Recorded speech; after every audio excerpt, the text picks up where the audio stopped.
He's down a piece, he's down 2 pawns. A couple of checks. Magnus's king is going to dance easily out of them. Take my queen and give me a new one, please.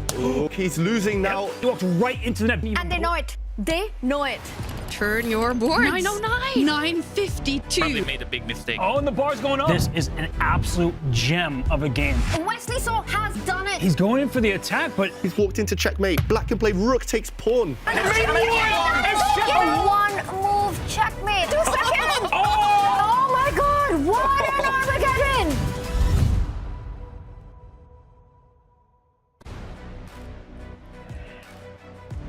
It's the fight to challenge Magnus Carlsen in the grand finals. 3 players in the arena, only 1 will survive. Welcome everyone to the Chessable Masters. I'm back with the boys, Grandmaster Robert Hess and Grandmaster David Howell.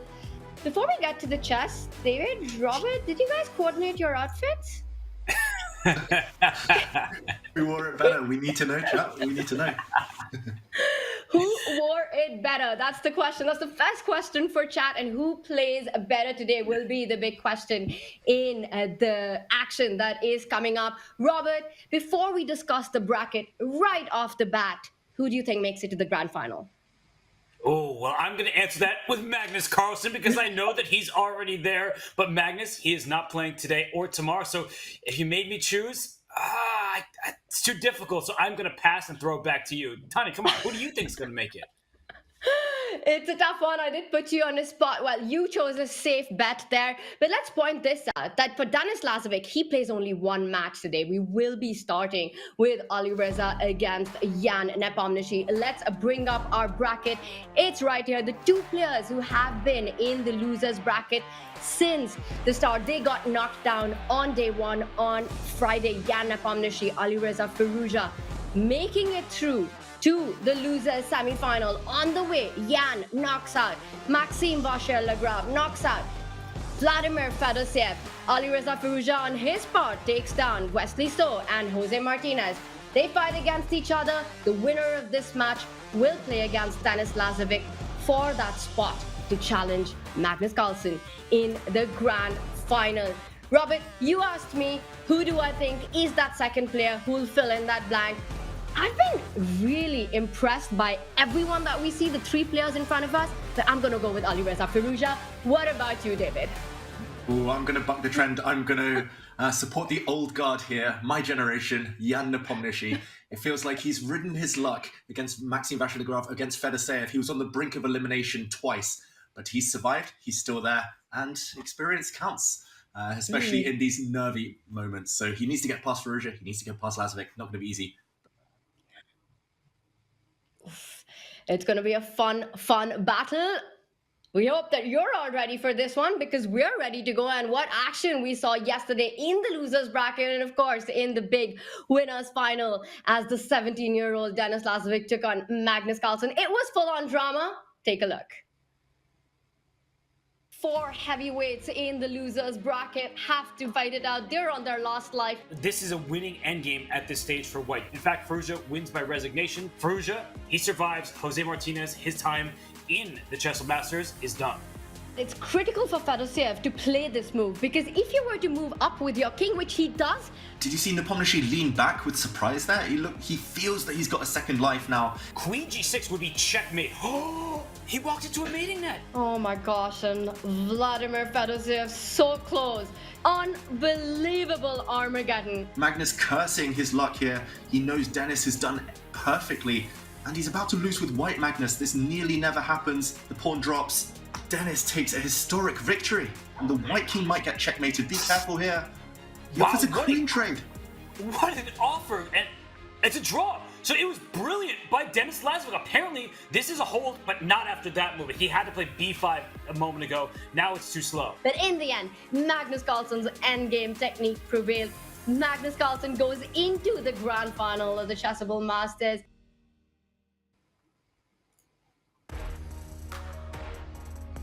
It was a fantastic day of chess, and we started with the losers bracket with Alireza Firouzja taking on Jose Martinez. But for Jose Martinez, the Cinderella story comes to an end. He had a fantastic performance in the plains at the start, but finally getting knocked out by Alireza. And we see, Robert, an incredibly high accuracy by both these players. And that does tell the story of that match. Alireza, he was just a little bit more accurate when it counted. Jose was in time trouble. He had a difficult endgame to defend, and it was Alireza Firouzja, the youngster who now plays for France. He is able to survive and advance, and that's why he's in today against Jan Nepomniachtchi. And Alireza Firouzja will have to bring his A game today as he takes on the 2-time World Championship challenger Jan Nepomniachtchi, who also had a close call in his match yesterday against Vladimir Fedoseev. He won game 1, but then made a massive blunder at the very end in game 2, which saw Fedoseev bouncing back. And then, David, it was an absolute topsy-turvy Armageddon. Right, a very different type of match to the other one. Here we see the accuracy levels still high, but not by these top players' high standards. 84.9% accuracy only for Nepomniachtchi. That shows he rode his luck. It also highlights the nature of the play, both players throwing everything at each other, and ultimately 2 blunders apiece. There were mistakes, it was wild, it was wonderful at times, but Jan Nepomniachtchi, his nerves held up stronger. And he will be aiming to play a bit better today, but he will gain confidence from the fact he's still here, despite not yet being in top gear, not yet in top form. So will that journey continue? That's the big question. Jan Nepomniachtchi has shown nerves of steel in those Armageddons, first taking down Maxime Vachier-Lagrave in a tense battle, and then yesterday prevailing against Vladimir Fedoseev. Today, taking on Alireza Firouzja. It's going to be a big battle, because when I think of these two players, I feel their styles are so similar. Both of them aggressive, intuitively attacking players, combative by nature, neither backs down. Both speed monsters. What can we say about this matchup, Robert? And where do you see this being the decisive? What will be the decisive factor here? I think we're about to get a roller coaster ride because, as you said, Tanya, they do have some similarities, and those similarities revolve around their tactical style. They may play openings that are ferocious. They want to throw everything at the other, but they need to hit that brake pedal at times, and that has been a struggle for both of these two throughout their careers. Of course, Jan, the more experienced of the two players, but Alireza Firouzja, as we saw in classical chess and taught to steel, he can beat the best in the world, but he can also slip when he doesn't hit that brake. And it will be a best of two, David, so very little margin for error. And there we see their pre-game preview. For Alireza, he's made more appearances in the Champions Chess Tour. Is experience in this format going to be a factor? Could well be. Alireza is an expert in online chess, and look at the stats there, so similar. Not that much between them in terms of Chess.com rapid rating, FIDE rating, and even the head-to-head. 8 wins to 6 in the Pomnishi's favour is very close. This will come down in a clash with two players with the highest possible ceilings, who are both just fantastic players. It will come down to who handles them. And I would say Nepomniachtchi maybe slightly better in the opening phase with that World Championship experience behind him, but Alireza is a speed demon. So close to call, I think we're just going to have to sit back and enjoy the Chess On show. It's going to be entertainment for us, but for these two players, it is a big fight. It is the fight to make it to play against Denis Lazavik to try and get that spot into the grand final. Tour points on the line. There's big money on the line. And of course, the big golden ticket to the season and final as well. The pressure is high. And Robert, David said it's going to be Jan. I said it's going to be Alireza. You've got to break the tie for us. Well, you know who I think now. It's Denis Lazavik. He does have the bye into the next round, and I actually think Denis has been playing amazing chess. He took down Magnus yesterday. We have to wait until later in the day to see him go at it. But between Alireza and Jan, I'm going to go with Magnus Carlsen. Not to win the match, but what he said yesterday. He said Alireza felt like the favorite to him. I'm going to agree, and I think that Jan, he was shaky yesterday. He was shaky in the earlier matches as well. So Alireza will be my pick to go through. And what do you guys think? What are the chances that this match goes to the wire, that we get an Armageddon here, David? I think if we got an Armageddon, it might be after a couple of roller coaster battles, a bit of a comeback from one of the sides. I don't really see this being two board draws and straight to the decider. I think if we do get an Armageddon, which would be fun to watch, then it might be after some blood has already been spilled. I'm rooting for an Armageddon. I just love the intensity of playing without increment, just the tension and the nerves that we see. So perhaps we might have more of that today coming up. And as we edge closer to the finish line of the first event of the Champions Chess Tour Season 24, the Chessable Masters, the finish line is in sight. The big thing for all of us to remember is that this season there are 4 events. 4 winners will qualify to season end final. We've had a different time format, 10+2. There have been more changes, and to explain and break all of that down for us, we've got Danny telling us how it's done. The year-long Champions Chess Tour consists of 4 main online events and 1 live final. Each event will begin with a play-in tournament, open to all grandmasters and top finishers from qualifying events. 69 players from the play-in will be joined on the second day by the 4 qualifiers from the previous tour event. Match play with 73 players will then determine placement across all 3 divisions. Division play then commences with 6 days of double elimination brackets. The last players standing are your winners. The winner of Division 1 qualifies directly to the CCT Finals. The winner of Division 2 secures a spot in Division 1 at the next tour event, while the winner of Division 3 is guaranteed at least a spot in Division 2. In each event, players also accrue points for the season-long leaderboard. The final standings will decide who joins our Division 1 winners at the year-end CCT Live Finals. Each regular season event will feature a whopping $300,000 prize pool, while the final 8 players will battle it out for their part in $500,000 in prizes at the final. That's $1.7 million up for grabs in the 2024 Champions Chess Tour. So tune in and watch all the action as the best chess players in the world compete to be crowned the next CCT champion.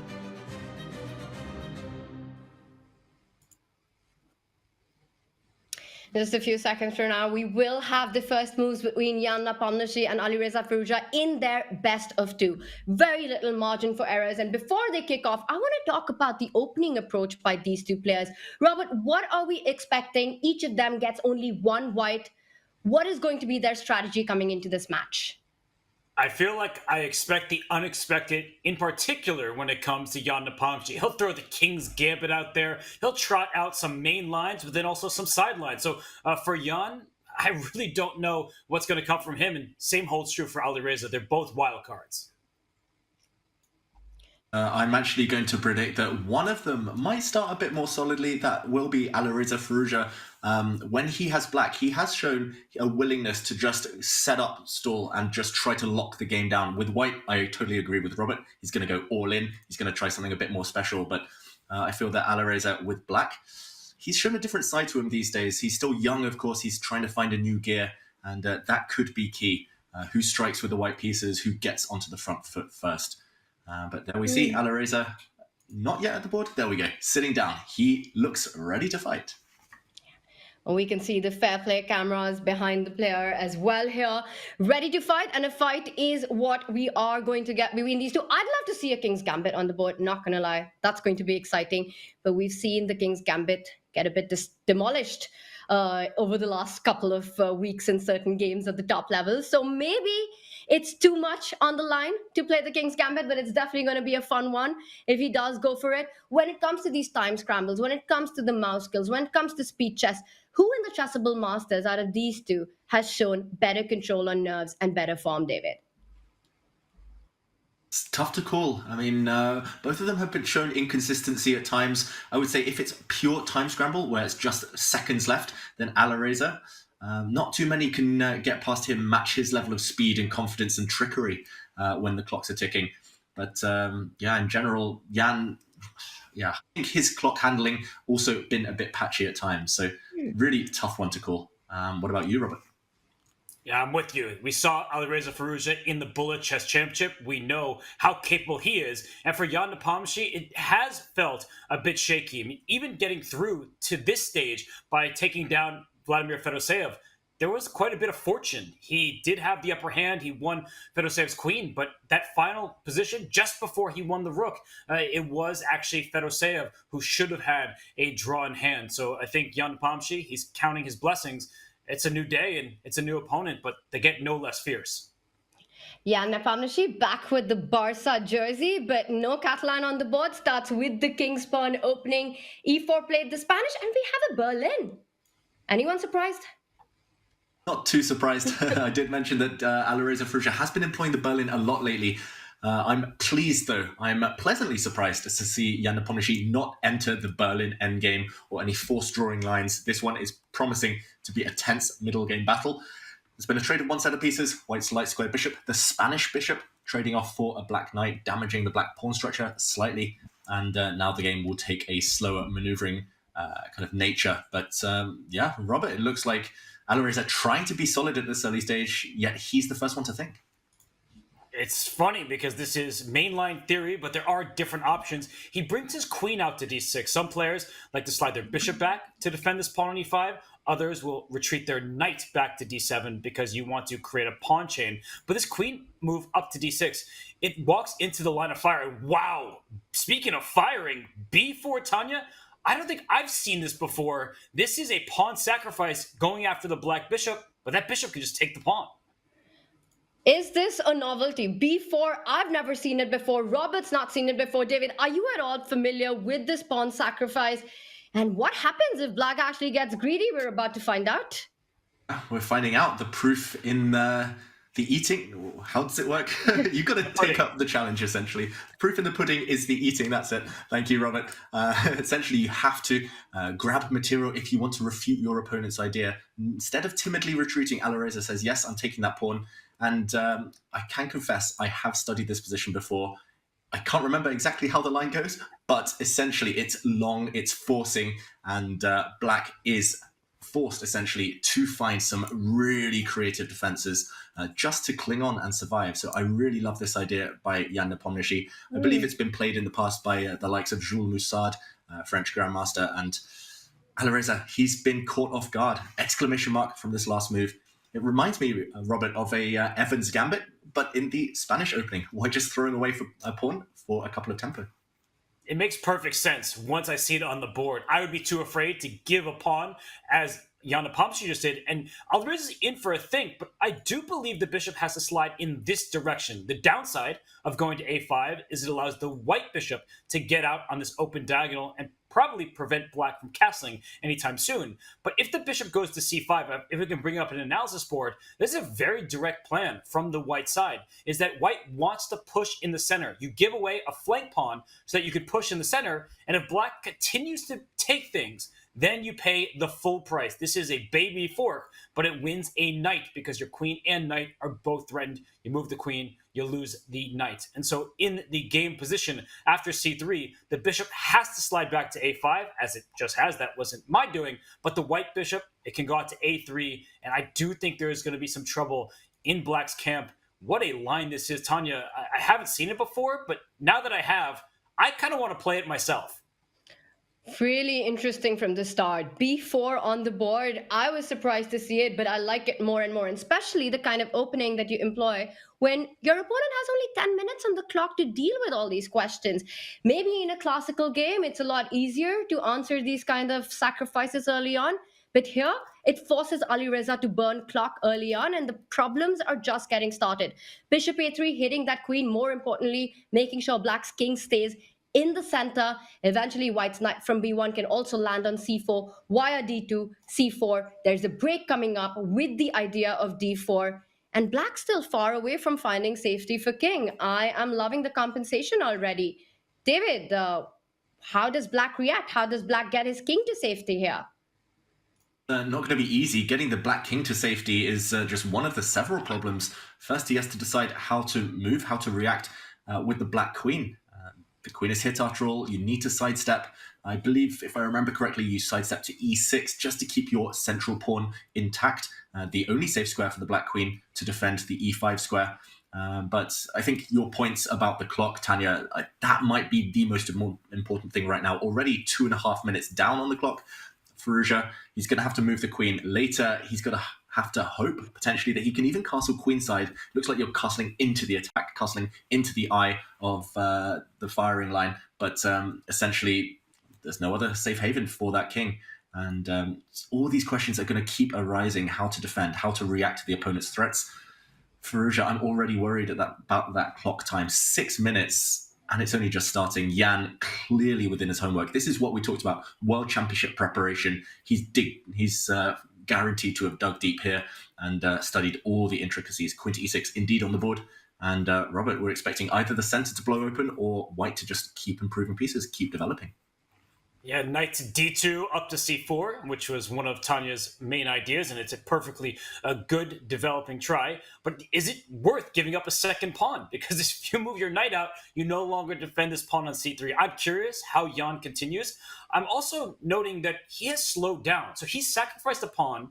Now he's spending some time. So how much theory does he have here? Alireza clearly on his own, and Jan playing a top move. I see that the engine has not changed its evaluation. Queen a4. This bishop, it can go back to b6, or I guess you could play pawn to b6, but then that bishop on a5 is really stuck, and I feel like white can go after it later. So difficult choices here for black. And b6 also, knight takes e5 becomes an idea, with the c6 pawn being loose all of a sudden. Oh, I do not envy the task for Alireza Firouzja. I would quickly try to play bishop b6, but I don't know how I'm going to castle, as the king is stuck in the center. This bishop on a3, such a nasty piece, making sure the king can't castle through check. Tanya, I worry for Alireza here. That's a really nice tactic that you spotted, especially after b6, that the queen on e6 is overloaded. And Jan's last move, queen to a4, also clearly shows why Alireza could not have blocked the attack from that bishop on a3 to the queen on d6 with the move c5 earlier on, because you really want to castle. But c5 would have landed queen to a4 with a check, winning the bishop on a5. Wow. And look at that. He walks into the tactics that you've been talking about, Robert. B6 on the board. Queen is overloaded on E6. Knight takes pawn. It would not only neutralize the material that's been given, not only recapturing the pawn, puts pressure on C6. Black's king still in the center. And Jan, he smells blood right now, David. Look at him. You're right. Look at that camera. He was frowning for a moment. He was surprised clearly, visibly, by that last move. It looks like a kind of elementary blunder. But of course, Vachier has a deeper plan. Jan's just trying to figure that out. Look at him frowning on the camera. I'm trying to figure it out. What is the idea? Knight takes e5 looks automatic, regaining the material balance, but also continuing the threats. I guess Black might want to move the light squared bishop out the way. There we go. Alireza immediately does that. And the Black king is almost ready to castle queenside. Problems here, though, still persist, Robert. The Black dart squared bishop lacking squares, a point you highlighted earlier, still doesn't look safe. And now he's not even suffering for anything. He's not even a pawn up anymore. Knight c4, it would be the move I'm playing in bullet chess. This bishop has nowhere to go, and I'm going to take it on the next turn. And I guess the engine, perhaps Alireza, does not mind the completely shattered pawn structure that will arise after this knight takes on a5. And once this b pawn takes, you have two sets of double isolated pawns on the queenside, and yet Black does feel quite coordinated with the queenside castle coming. A rook that lands on d8 will put pressure on this loose pawn on d3. White isn't fully developed. I think we're seeing all of this. You have to take on a5 for White at some point, and look at this pawn structure. This is what I'm talking about. Double isolated pawns. Oh, it looks atrocious, and yet this rook on d8. That is getting the green light because it hits this d3 pawn, which protects this e4 pawn. Could White's position fall apart, Tanya? It's hard for me to imagine that happening. I mean, I'm looking at the board right now, and I am loving Jan's position. That queen on a4 eyeing the a5, a7 pawn, which you don't even have to necessarily pick up right now. You can first defend your d3 pawn and then start targeting these two pawns on the a file. The bishop from a3 could land on c5 at some moment, putting more pressure on a7. The only thing that I'd love White to have is to improve and develop the pieces on the queen side. Give White two moves, that knight lands on c4 via d2, and it feels like it would be close to game over. The bishop on b7 is long-term blocked, not only by his own pawn on c6, but by the pawn on e4 as well. I think Black is really far away, David, from creating attack against White's king, while White already has open lines on the queen side to start directing play on Black's king. What do you think? Is Black's position, compensation worth it here for these double pawns? I'm going to have to agree with you, Tanya. My eyes here, I can't get past the kind of aesthetics of the position, how ugly that black pawn structure is. Actually, until this last move, I was going to ask you, Robert, to do one of your favorite things. If the white pawn were back on c2 rather than on c3, a beautiful pawn chain, White would just have everything protected and it would just be game over. White would have no weaknesses. It's unfortunate that Jan has to retreat with the white queen, because as Tanya mentioned, the white queen wanted to get kind of hungry there and start eating up these black pawns. But ultimately, he knows long-term he's doing very well here. And actually, this is quite a classy move, I feel, queen to c2. Not getting impatient, knowing that you have the better structure. And as Tanya pointed out, the knight is hopping the white knight two moves. If you get to d2, b3, or anywhere into the black position, and it's just game over. So Robert, Alireza, 4 minutes now, 2 minutes down on the clock, the urgency of the position. Do you see him saving this? Urgency is the operative word here, that he needs to act fast, as you're both are pointing out, that if White just gets a few moves, maybe pawn to f3 just to ensure that the e4 pawn is defended, and even then pawn to d4, Black is just toast, because the white pieces will just hop around, and Black cannot create pawn tension because all of these pawns are isolated. If this pawn were back on b6, we'd be singing a different tune. But with the pawn on a5, it looks terrible. c5 won't be so attractive. So I don't really see easily how Black goes after those pawns, but you need to probably flick in a move like c5 at some point, because bishop a6, it's a one-move threat against the d3 pawn, but White will push this pawn to c4 with a bishop on a6, saying, you're not getting any access. And in fact, you actually are making your king side, or the queen side in this case, but that's where the black king is, even less safe. So I don't like the look of this. He does play bishop a6. I think c4 is mandatory, but that's not even my highlight. That's the blue arrow telling us an only move from the white side. But this d3 pawn is a long-term target. So Tanya, I kind of feel like I'm agreeing with you. I still feel like Alireza has some outside chances. And wait a second, is that a pawn? It definitely looks like one. The pawn on d3 is pinned, rook d1 hanging. You can't really capture the knight back on e4. And maybe Alireza just has to snap it up. For whether white has compensation or not, Jan will have to prove it. Right now, Alireza is under 3 minutes. He needs to start moving. He needs to speed things up right now. If he doesn't grab material, there's very little to play for. And he does it. Knight takes pawn. I'm expecting white to develop the knight. Could not have taken the knight on e4. Queen into rook was hanging. Not just a rook, you lose your king as well. It's a checkmate. I still think there's a lot of compensation for this pawn that's been sacrificed. a5 is hanging. Well, g7's hanging, but I'm not sure if you really ever want to pick up that pawn and open the g line. Might not be a good idea. I'm expecting white to continue bringing the rook into activity right now. Rook to b1, line up on the open b line. Opposite color bishops, it's all about the attack on your opponent's king, David. Yeah, and it's just about whether Jan Nepomniachtchi can generate that attack against the Black King. I was just reminded of that line from the Queen's Gambit, all pawns and no hope. Those black pawns, so ugly right now. Then again, opposite colour bishops do give black the opportunity at a later moment to bail out. If the queens ever disappear, we'll be completely kind of revising our assessment of this position. So suddenly urgency on Firouzja's part, of course, due to the clock. But this boring Berlin is far from boring right now. And Jan, suddenly the urgency is on him to actually checkmate black while he has the opportunity. If he allows Alireza to survive the next 5 moves, Robert, we could really see a turnaround. He's a pawn down after all, Jan Nepomniachtchi suddenly. And I see how the turnaround happens. You give black a free move, in comes a rook to e2, threatening checkmate against the white king. And let's be clear, even if this queen somehow gets to b8, the black king steps up to d7, and I don't see a follow-up. The evaluation bar, it's getting about even. The clocks, they're evening up, although Jan Nepomniachtchi still has a substantial lead.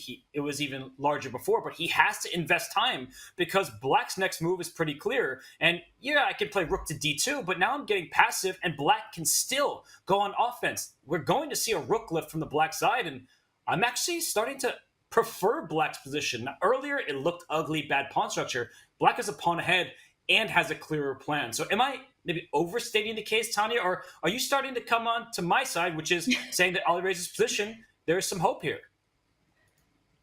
I never thought I would say this, given the start of this position, but I completely see all your points. The rook lift is incoming, whether to the 2nd rank or the 6th rank to move towards the king side. It looks like danger, but I just want to push a little bit on this line that you were pointing out.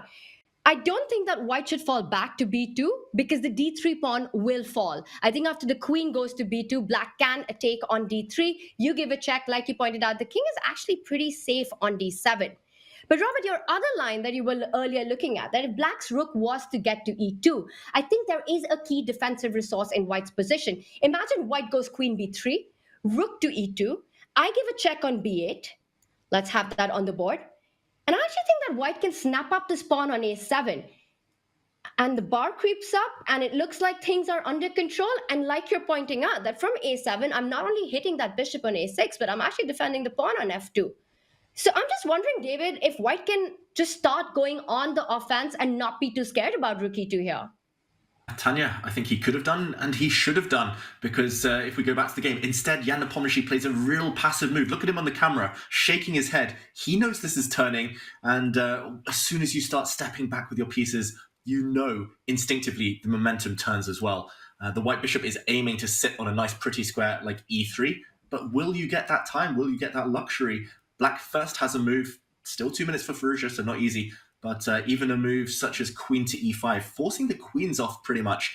I'm looking at the white back rank. I don't think Nepomniachtchi can continue. There we go, the most natural move. I don't think he can continue being ambitious in this game. I think now it's all about actually kind of backpedaling and trying to secure a draw. He's a pawn down after all, and again on the camera, he was dancing around with his head there. He knows, Robert. He knows this has gone a bit wrong. And there is X marks the spot for a miss, but I'm going to disagree with the engine. I think that some of the ways to play for a black advantage are not realistic for human players because it's the black king that looked like it was under attack. And as you point out a long time ago, without queens on the board, the black king's in no danger. The pawn structure is ugly, but let's not forget that white also has a pawn that needs to have a caretaker. So this pawn on d3 is going to keep white's rooks stuck in place. White has shut down a lot of black's plans, and black has shut down a lot of white's plans. By the way, bishop f4. This looks like a really risky move to play. What is the response after bishop f4? Rook d6 because of back rank? Oh.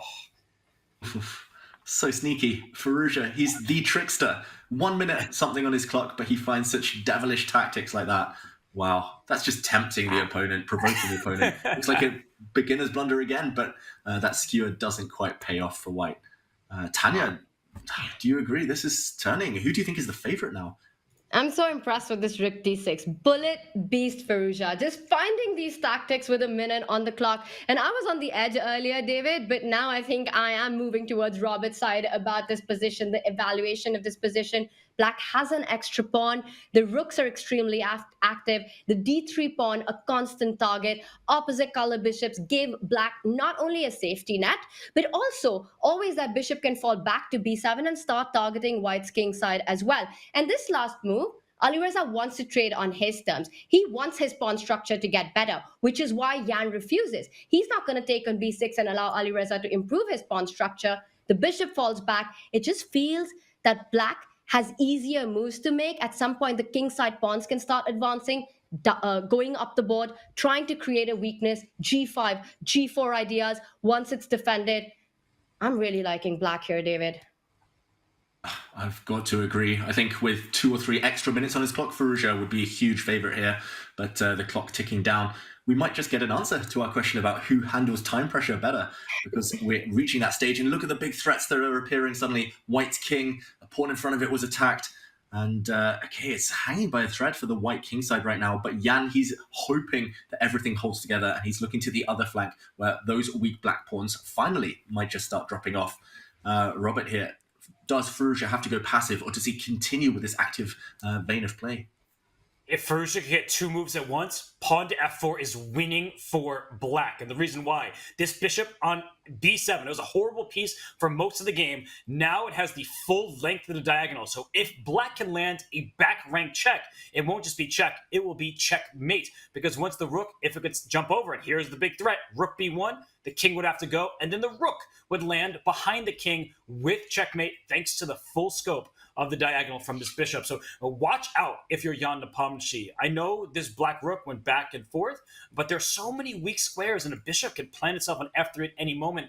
I fear for the white king, which is such a strange thing to say, considering earlier on it was the black king in danger. So I prefer Alireza's position still, although Jan is doing everything right to keep the balance.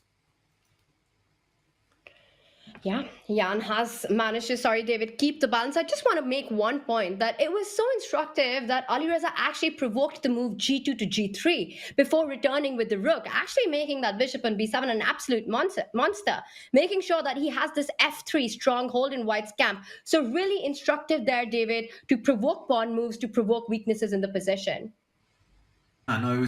I mean, I get the impression here, Firouzja, he's just playing for one-move traps, one-move tactics. Every move he's creating a threat. And actually, Nepomniachtchi, he's in only move territory. Already, we see the blue arrow there on the board. Pawn to h4 might be the only way to save it, because suddenly there's a big checkmating idea in the position. If black gets one more move to play g5, suddenly there's a sacrifice in the air. And, he plays it. He guards on the dark squares now. He's trying to set up a fortress on that color complex. But that black rook on the 6th rank was almost ready to swing on over. I think Jan, he's guarding against the threats. It's only under 20 seconds for Firouzja.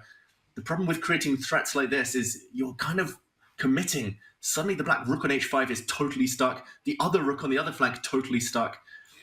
Again, it could be turning because Firouzja's committed to this activity when maybe he didn't have the luxury to do so. Suddenly Jan Nepomniachtchi, he's going for those weak pawns, and it's just a race. Black's attack versus white just hoovering up, mopping up, vacuuming up those pawns. Robert, chaos has been enacted. I would rather have Jan Nepomniachtchi's time, but Alireza Firouzja's king. And whoa, g4! Look at Jan right here, the pawn actually can take because there's a g3 check. Look at this vision from Alireza. It looked impossible. You gave up your rook. That was a brilliant choice because otherwise white would have had the edge. Now we have an opposite colored bishop position with rooks on the board, and black, don't forget, is up a pawn. So Tanya, still outside chances for Alireza because of this outside pass pawn. Superb defense and resources and offense by both these players. It almost felt like Alireza missed g4, and then Jan missed that g4 pawn can be captured by Alireza's pawn, giving this tactic of g3 check, keeping the balance by regaining that rook. And now the position that we have, black is still up a pawn, but with the rook defending that a5 pawn, all the pawns disconnected, h6 being a weakness. I think this game is heading towards a draw, David. Towards a draw, maybe, but Alireza with 6 seconds, oof, he's still got to keep up the pace. Yesterday, we saw Magnus Carlsen lose on time.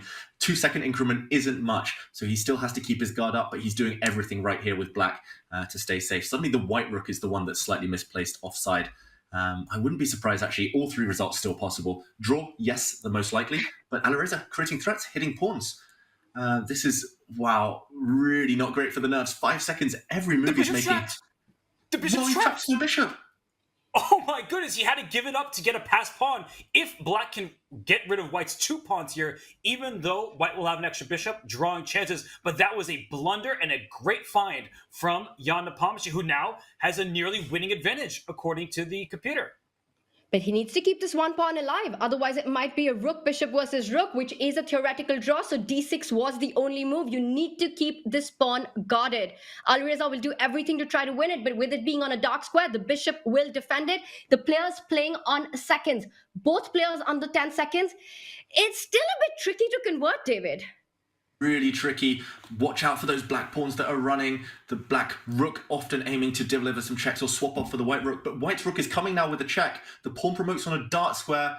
Can he force it through? Brute force. It's a pawn race, Robert. Who's going to make a queen first? Apparently, both players are making mistakes. The rook goes back to a7, defending and attacking. And look at this position. Both sides could blunder at any turn. And watch out, there was a skewer on the 7th rank. The king steps out. I think that Alireza now is feeling more confident. But look at him. He stared up at the clock, trying to make sure that he has enough time left to execute his plan. Black's pawn is 1 square away from touchdown. He's taking big risks here, Nepomniachtchi, to try and win this game, but black is on the brink of making a new queen. Surely now is the time to bail out to safety. We might see a repetition in this position repeating itself, but Jan plays for the win yet again. Oh, he's taking risks now. But where is the win? You can't defend the a-pawn from queening. He's giving up his own strong pawn to come back with the rook, but this is rook bishop versus rook. Oh my goodness, this game is just getting started, everybody, because if you're Jan Nepomniachtchi, you play it out forever. You try to do what Vladimir Fedoseev did against Magnus Carlsen. You need to get this pawn and then force black on the defense. So, David, in this kind of endgame, we know theoretically it should be a draw. In fact, to the left of the board, it says TB, in the middle, table-based draw. But can Alireza hold this with mere seconds on his clock? It's not going to be easy. That black pawn now sits on a dark square. It should be possible even to surround that pawn a bit later. And as we saw, Magnus Carlsen even lost on time in this endgame, struggling to find the defense. And look at this, the pawn about to land, but it gets blocked and it will surely get captured at some point. I still believe in Firouzja. His clock, look at it, 10 seconds now. He's gaining time. He's pre-moving. He's such a speed demon. But Robert, I still feel there's going to be chances. Like you said, it's just starting. We might see 50 more moves now that that pawn has disappeared and the counter starts. This is move 89 and still a long, long way to go before Alireza is able to save this game. Robert, Tanya, we need to predict. What do we think? Is he going to hold?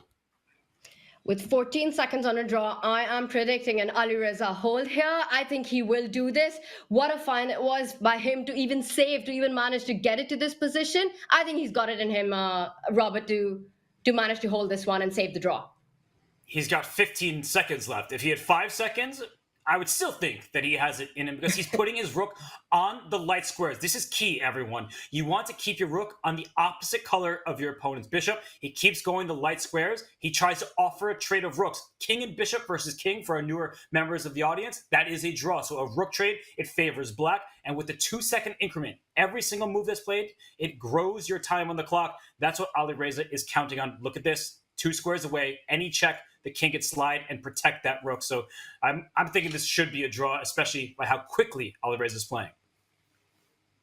Grandmasters in the world, they've practiced this, they've studied this, they've spent dozens, maybe even hundreds of hours playing rook and bishop versus rook just to learn the drawing motifs. Even then, it's difficult, impossible to memorize specific moves. Of course, you just have to know the setups. And look how Firouzja, he's using something we call the third rank defense, where just a couple of lines away from being forced into the corner, he's able to set up this blockade on the light squares on the opposite color complex to his opponent's bishop.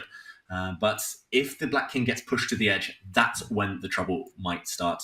He's done everything right so far, though, and still, I'm just looking at the move counter, still 25 moves or so before the 50 move rule. So he's survived this long. If he survives as long, he's halfway now. If he continues to do this, he's got the draw in the bank. It's getting close, but still Nepomniachtchi not quite finding the breakthrough. This is frustrating, Robert. It's definitely frustrating, but it's great defense from Firouzja. As David's been saying, if the black king is kicked to the side of the board, the boundary can only help white. And now that the rook and the king for black are separated, Jan may feel like he has some chances, and only if he cuts the king off. But look at Alireza. He puts his rook right back on the light square, and that means that it's harder and harder to get this king to the rim. Tanya, this is great defense from Alireza, but still some time left for Jan to get that king to where he needs it to be. Incredibly instructive. Exactly 20 moves left for Jan and Nepomniachtchi to make progress. Where do you get the king? You get it to the edge of the board. He's managed to separate the king and the rook, but the way Firouzja is playing, the way he's held that third rank defense, it's clear that he knows how to hold this position. But there's still going to be a moment where he'll have to make those accurate moves. And now, with the king and rook separated, David, this is the other defensive structure in these positions. He's been forced one row back, but now it's the second rank defense, where black on his own second rank here, the 7th, from white's point of view, he's holding the line. He's not allowing any checks. And if the white bishop ever tries to move, he'll kick the white king away. He's doing perfectly. This is one to study for everyone at home. This is a defensive masterclass. Still, Jan Nepomniachtchi unable to break through. Still has to be careful, Firouzja, but he's edging ever closer now. Only a few moves left. 5 more moves, I believe. And we will see this game declared drawn. So impressive, Robert. This is great defense, perfect defense from Firouzja, continuing to keep the king. And wow, that was like, what was that from Jan? He gave away his rook, and now it's Alireza who can play for the win. It's still a draw, everybody, but that was ridiculous. That has to be a mouse slip. Rook to the what? Oh my god! And now it's a 50-move counter, and it's Jan Nepomniachtchi who has to make it through that. Of course, the defensive resource is that you put your king on the corner, which is the opposite color of your own bishop, where Jan is already. But it's Alireza who's trying for a win now, David. Game that never ends. It's a real marathon here. Clearly, Nepomniachtchi loves playing chess so much that he wanted to entertain us with another 50 moves. Remember, rook and bishop versus rook was a draw. This is also a draw, arguably even easier, but still a lot of work to do to prove it. There's going to be checkmating ideas against the white king. The problem is the black king can never obtain the opposition and sit opposite the white king, and therefore there's always one escape square. But Nepomniachtchi confidently building up time here, 40 seconds left. There's still a chance he might blunder. It's still possible to go wrong. But these top players, finally it's a draw, Robert. Did you see that? He gave away his rook. So a bit of humor between these two. Jan Nepomniachtchi, he did have the upper hand. Once Alireza lost his bishop, he trapped his own piece. But a draw feels like the fair result. But Tanya, what a fight that was between these two. From start to finish, from the opening in Berlin, finding this idea, playing it out, sacrificing a pawn, 4-piece activity, a completely crazy position with opposite side castling, both players going for each other's king, with amazing defensive resource, saw them hold a balance. Things got crazy in the time scramble, eventually ends in a draw with some drama at the end. Loved every bit of it. We've got their final rapid game coming up. David, this one is exactly how you predicted it would be. A very close fight. Close fight. It could have gone either way ultimately. Nepomniachtchi started hot, started strong with an opening bomb, but Firouzja defended resolutely, got some chances himself, but had to defend in the end after getting his bishop trapped. Roller coaster. Could have gone either way, and I think actually Firouzja the happier of the two, Robert. He drew with the black pieces. How could he not be the happier of the two? And they did have some smiles on their faces because there was that slip from Jan, and then Alireza said, you have this under control. You know the theoretical draw, so I don't want to play this out anymore. But Tanya, I mean, that game, I think it probably shakes players. Even if Alireza got the draw with black, that's the desired result. It wasn't a solid draw. It was a rocky road there. I mean, their style of play, it's never going to be a solid draw. We're always going to have entertainment on the board. We're always going to have fire on the board when you got Jan and Alireza playing. The end was really dramatic with that mouse slip. One player is up material, then the other one is, and then we see finally it does end in a draw.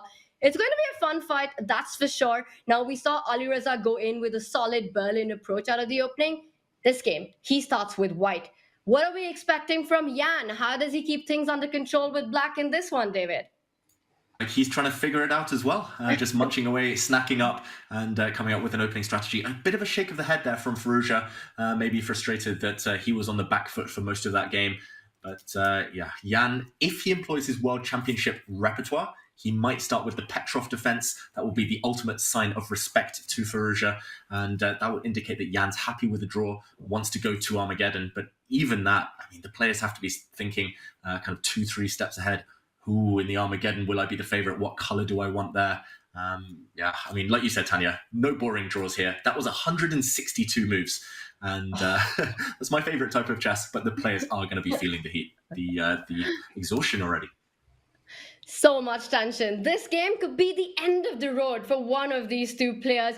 It is the final rapid game. Robert, what are you expecting? Are you expecting more cautious, safety-first approach, or will one of them want to take this, want to go all out, take the risks for this to be the decisive game? Cautious is a foreign word to both of these players. They seem to give it their all each and every game. They're throwing pieces at one another. So throw caution to the wind. Let's get another fight. I don't know what Alireza is going to choose from the white side, and we'll see what preparation Jan Nepomniachtchi has in store, because we should give credit where it's due. Jan played an excellent opening, and he caught Alireza by surprise.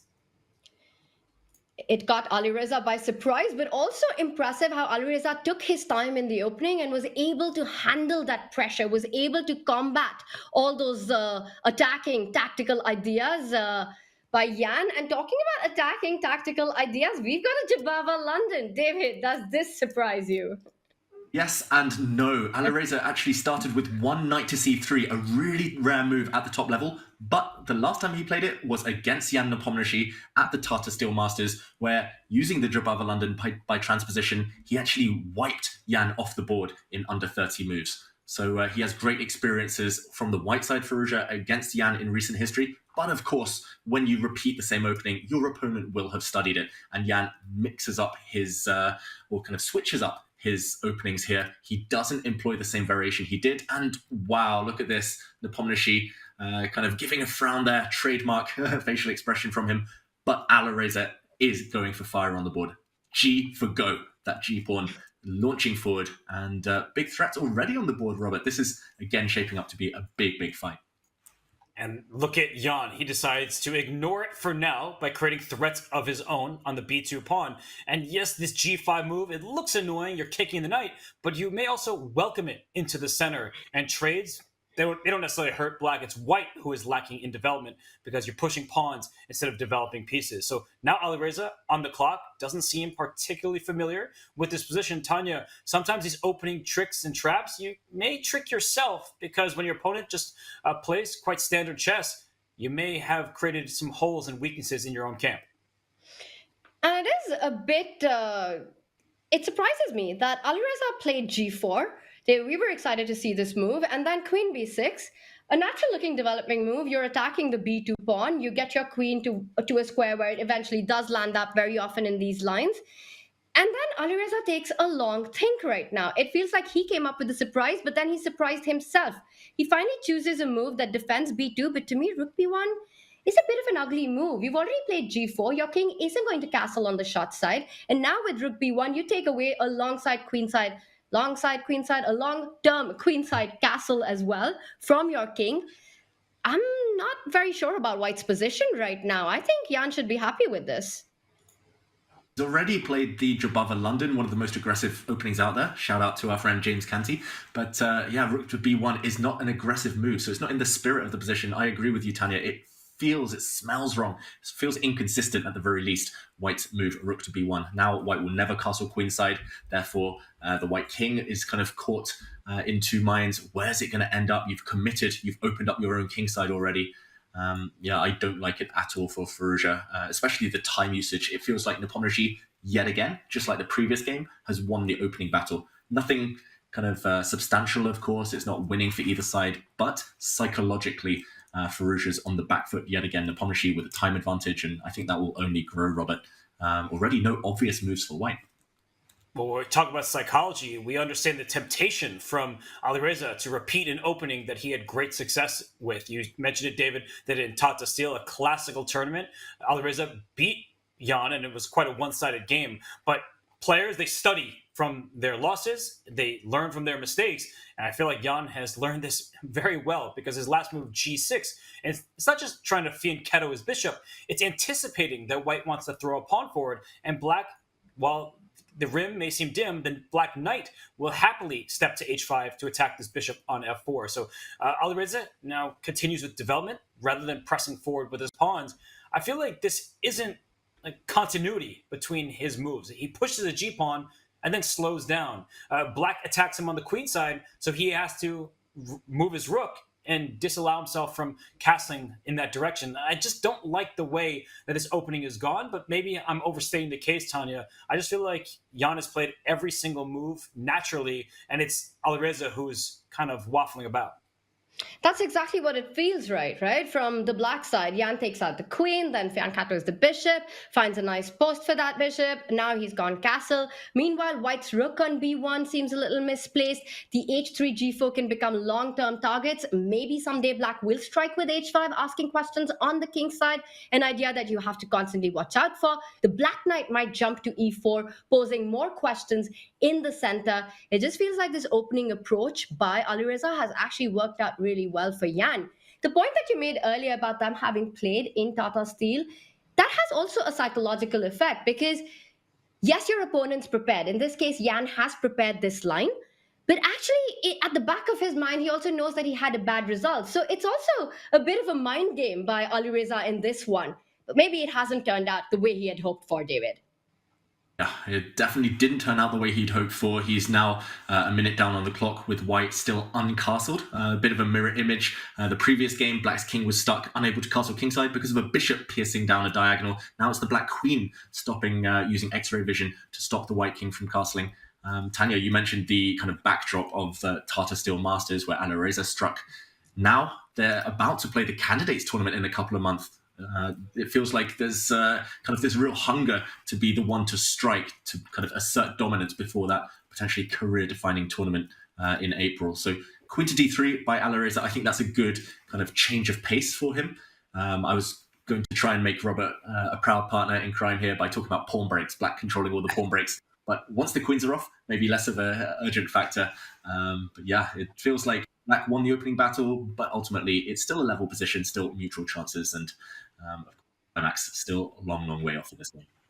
A couple turns ago, Black received a question mark for playing queen to a6, which to my eyes looked like a very natural move. So, it's a difficult position to figure out. You will make some of these slight inaccuracies. It wasn't a blunder. It was just the engine preferred a different line that may have required a little bit more of an adventurous spirit.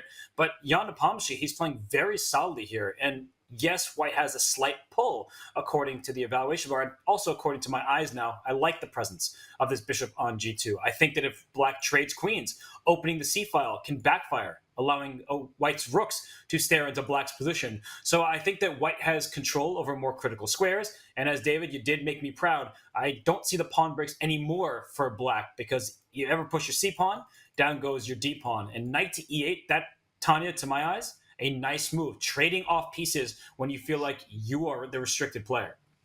Makes a lot of sense. You want to ease out the pressure. And you pointed out that if black was to trade on d3, it opens up the c line. Yes, it doubles the white pawns, but those double pawns actually control a lot of central squares, which is why Jan is not blinking first. He's not immediately rushing with the queen trade, because actually the double pawns give white a lot of pluses in return. Trading off this strong bishop on e5 makes a lot of sense. Once it's gone, black can even start dreaming about a central break with e5, which is why Alireza doesn't take a decision, keeps the tension. He's advancing on the queen side. He's also hinting at a potential b5 coming up next, which will then target the base, the c6 pawn. And then that g2 bishop, which you highlighted just a move ago, becomes a real monster, Robert.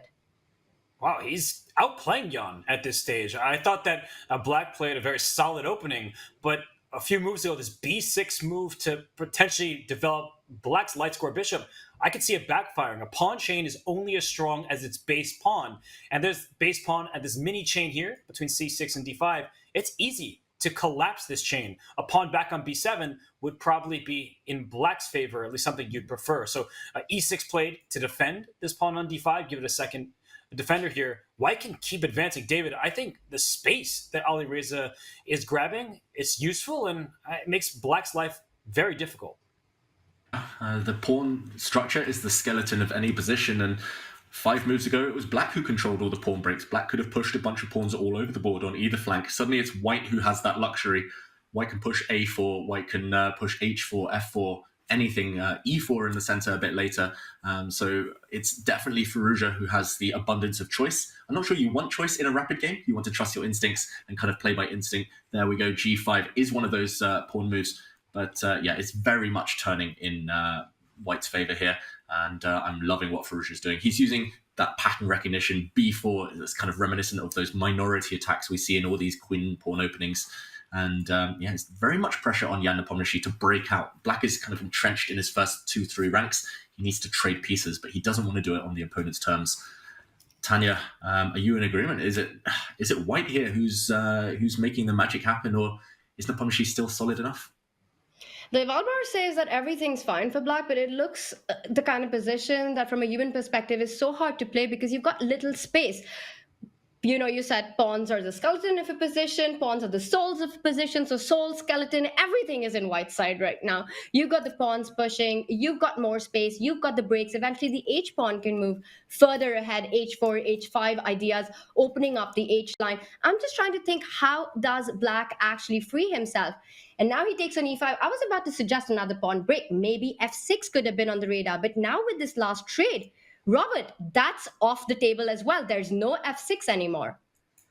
Definitely not, because white has a clamp in that direction. This knight on c3, it belongs on f6, but there's no way black will allow it to get there. It's a long journey. But as a fianchettoed pawn structure, we often teach people, you can attack it. You can develop your rook on its starting square by going after the fianchettoed pawn structure. So, Tanya, you sounded like you were in Mortal Kombat for a second. Your soul is mine. That's exactly what Alireza is aiming for right now. He's just going straight for Jan Nepomniachtchi's king, and a queen trade doesn't entirely help because white will have nothing to worry about. You can slide your own king up, connect your rooks, double your rooks, and go for a checkmate. So David, this does not look pleasant in the least for Jan Nepomniachtchi, and that's why he's lashing out. Here are those pawn breaks that we've been discussing. Finally, that tension is broken. It was like a staring contest, and finally it was Jan Nepomniachtchi who blinked first. As you mentioned, Tanya, the tension was just too much. The prospect of an attack against the Black King was too much, and seeking counterplay, very wise choice there. Good tip for everyone at home. If you feel the momentum is going against you, if you feel that you're just kind of suffering passive, not doing anything, look to strike out if you can. And at least he's asking a question. How does Firouzja react? Does he push this B pawn forward? Does he trade off on A5? Does he just guard and kind of maintain the kind of structure by pushing a pawn to A3? Lots of choice. It's become a more strategic position now, but I'm looking again, skeleton of the position, white's light squared bishop for now, probably more potential than its counterpart. And I still think that white has enough control here. More squares, more control. And wow, he's just going for it, Robert. He's still playing for checkmate. Who cares about the absence of queens?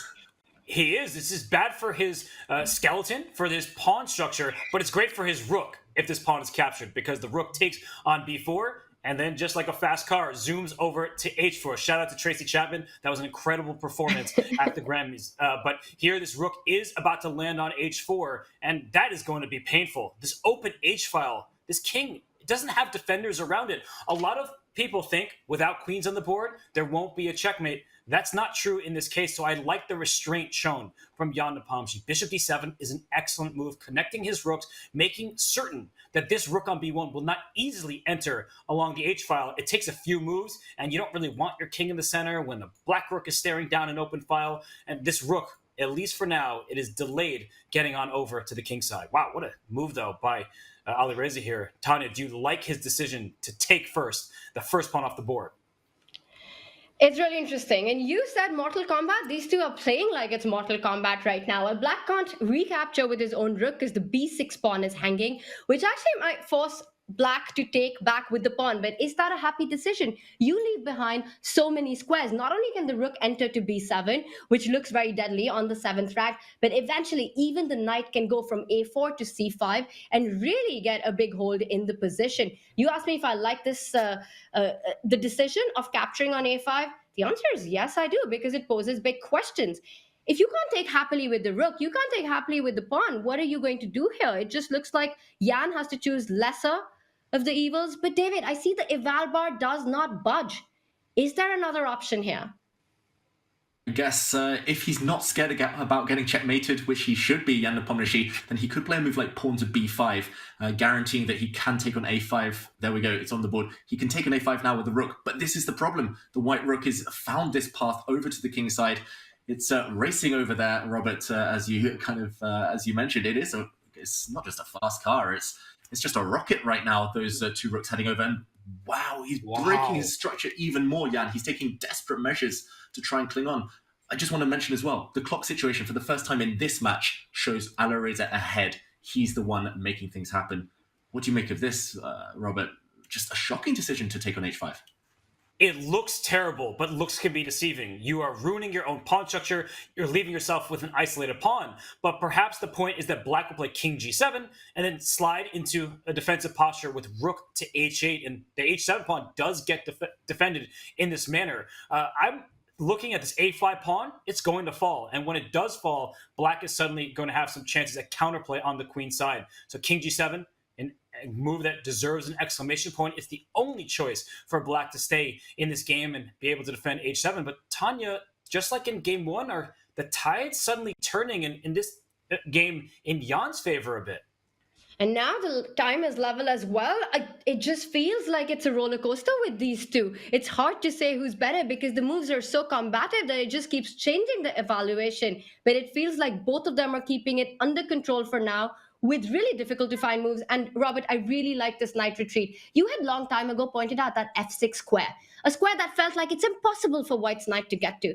But with this idea of knight e2, I can envision, and now to g3, at some point this knight is going to land with a check on h5 and get to that f6 square that felt like it was impossible to reach to. You're already pointing out a checkmate on the board with those arrows. Oh, this looks scary. And I think that's why the evaluation went back toward the center. When white took on h5 with the rook, it should have been the knight. You lost an important tempo. I wouldn't have seen this without watching the game unfold. But this rook takes on h5 was a little bit hasty. But David, despite the haste, despite the assessment being about level according to the engine, the players don't have that luxury. And Jan doesn't really have that much time to fend off an attack, both on the board and on the clock. It's just like that last game. Even if it does eventually end in a draw, it's not going to be an easy path. I think it's deceptive here, the evaluation bar, because either white looks like he's going to deliver checkmate, or white's queenside will collapse and black's queenside pawns will just march down the board. It feels like it's nothing in between right now. It's just a pure race between kind of contrasting ideas here. And I mean, it's so tough to defend when you have no time on the clock. Jan takes this pawn, the most natural move in the position. He's just going to try and survive by any means necessary with the black king, and the black pawns will do the work for him later. But now pressure back on Firouzja. He has to back up his idea by essentially delivering checkmate. The white knight is coming, but the black king does have a escape route. It's going to just run for the hills. Run, Forest, run, just over as far away as possible. And practical terms, with 2 minutes each on the clock, Tanya, it's so hard to call. It's a coin toss here. It's a game for all three results, and I think draw is actually the least likely here. The knight has been planted on f6. The rook from b4 can slide over to h4, join the party on the king side. Just imagine if you take on h7 and land a rook there, the g pawn starts moving forward. You're already targeting the f7 with a pin. For now, even though black has an extra pawn, David, I'm picking white. I'd want to be white here. What about you guys? Who's pushing for the advantage here? White is pushing for the advantage, and g6 is a huge push. Even in this position, it would win the game. So black needs to be super careful because a check on the 7th rank wouldn't just be a check, it would win the bishop behind it. The knight on f6 is the best piece on the board. That's a stallion. It's just forcing black to deal with all sorts of checkmating threats. And look at the composure from Jan Nepomniachtchi. Lovely decision to retreat this bishop. I still think g6 is incredibly dangerous for black to deal with. You give away a pawn that seems like a bad decision, but you expose the black king on the 7th rank. And there are already tactics revolving around 2 pieces dropping off for a rook. David, what do you make of this? Is white really going to press with g6, or should he slow down a little bit and find a different improving route? I think he'll be looking at g6, Robert. He'll be looking at just recapturing on h7 with his rook as well. The top players, they look at forcing moves first, the most direct path. If he isn't sure about the conclusion there, if he's not sure about what comes next, then he might take a timeout and start improving pieces. I'm not sure how to improve, though. White's light squared bishop, I guess, not participating in the action right now, but it does look like black will soon be ready to push pawns on the queen side. So I think Alireza will get itchy fingers here and do something dramatic, do something very direct. What that is, the more I look at g6, the more I think it's super tempting. But yeah, whatever he decides, he needs to do it quickly. 1 minute feels like a bit of time to calculate, but ultimately 1 minute will disappear so quick and he gets the rooks off the board. But now the black b pawn is only going to be a few squares away. Is it just a race now? There we go. Bertie the b pawn runs, but Gary the g pawn could also run in the near future. This is getting really, really dramatic. And it's such a tightrope to walk on because this is the final rapid game. How much risk do you actually take in this one? Because there's no turning back from it. To me, now it looks like the b-pawn is Bertie is more dangerous than Gary. And I don't think people have said that too much in the history of chess. But in this particular position, b1 will land with a check, Robert. Yeah, I was just laughing. That was a hilarious sentence. But this is such a threat that even after knight takes bishop, I still think black can play b3 because knight takes knight, pawn to b2. You are not stopping a queen from landing on b1 with checkmate. So there may be a way out for white because the evaluation bar is in the center. But Jan right now, he has the time. He should be calculating. Can I win with pawn to b3? I think that knight d6, it barely allows white to escape. Perhaps there will be a repetition of moves because the black king doesn't have enough breathing room. So you can just keep checking it on the 7th and 8th rank. But this is a big moment for Jan Nepomniachtchi. Do you take back this knight? He says no, and the engine does not budge, but there's probably an only move here after a brilliant choice from Jan Nepomniachtchi. Perhaps the only move from him to keep the balance. Oh, that last move is going to be like a cold shower for Firouzja. Suddenly he realizes he's got 2 moves to save himself, or at least 2 turns before that black b-pawn lands, and he finds the best move, the only move for white to save the game. And I saw a feature chat saying, how can this position be equal? It looks like black's about to deliver checkmate, make a new queen, but black's king cannot run. And this one is now just a draw. Wow, so much drama. 20 seconds for Firouzja. He doesn't risk it. He doesn't play on. We're about to see a repetition, but what a fight. You can see it on the cameras now. It is going to be a draw. Both players, though, just reeling from that burst, that flurry of excitement. Just unbelievable. 2 draws, but such fighting chess, such a roller coaster ride, so topsy-turvy by both these players. And this last one, allowing black's pawn to get to b2 and then finding a repetition. Both players, I think they've got reasons to be pleased with the chess that they're playing today. They're putting up quite the show, Robert, and we're in for an exciting Armageddon. If the last two games are any indication, yeah, the Armageddon is going to be a brawl, a melee between these two because little has separated them. They're both going on the offensive. There has not been a winning advantage. Some small mistakes here and there, but the level of accuracy between these two, I'm amazed because what Alireza and Jan both do is they take their opponent into that deep, dark forest where you're going to be less accurate. You're going to blunder some games away. Neither side will back down to the other. This is such a great, I want to call it a rivalry between these two. What a fantastic fight we've had in these two games. Just amazing chess start to finish, and the score is level, but the games have been anything but peaceful. And now we're in for an Armageddon. It's going to be about who gets the black pieces. David, how important would it be for the players to fight for the black pieces in this one? At this point, it feels like they might as well take white. It's just been so chaotic, the games. It's always come down to the last few seconds. You might as well have the extra time. Yes, it's been 2 draws. Yes, on paper, it looks like having draw odds might give an advantage, but I actually think whoever gets white will beat the favorite in this one. I think it's bucking the normal trend that we see during matches. No solidity here, just Mortal Kombat, as you said. Punch after punch landed by each. This Armageddon's going to be fun to watch no matter what. When Alireza Firouzja and Jan Nepomniachtchi play, it's always fun, and that's what it's been today as well. 2 incredible fights. Robert, what are you expecting from this upcoming Armageddon? They're going to throw everything at one another. Maybe those weapons on the wall will be used as well. I'm not sure, but Jan Nepomniachtchi, he better bring it because Alireza, he is going toe-to-toe with him just like he can against pretty much any player on the planet. I'm stoked. Everyone at home should be stoked as well. Cannot wait for the Armageddon to start to decide who will play against Denis Lazavik in the losers final to fight for a spot into the grand final. We've got a big Armageddon coming up between these two.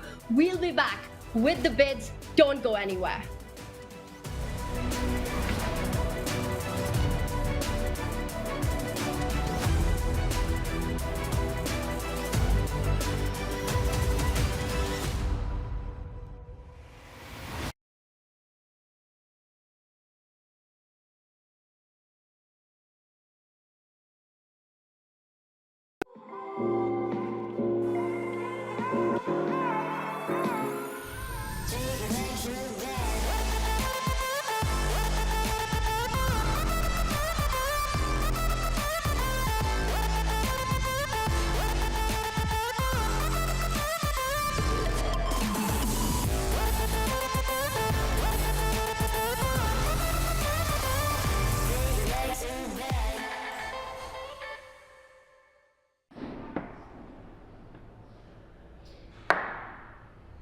Mate is in 4 moves from the position in front of you.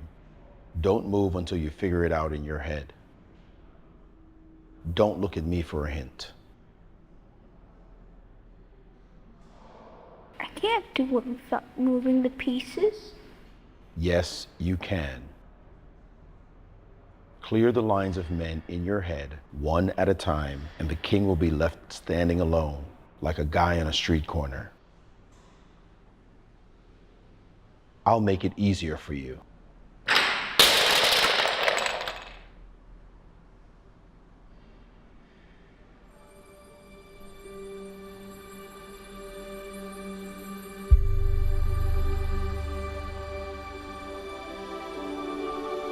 What was that about?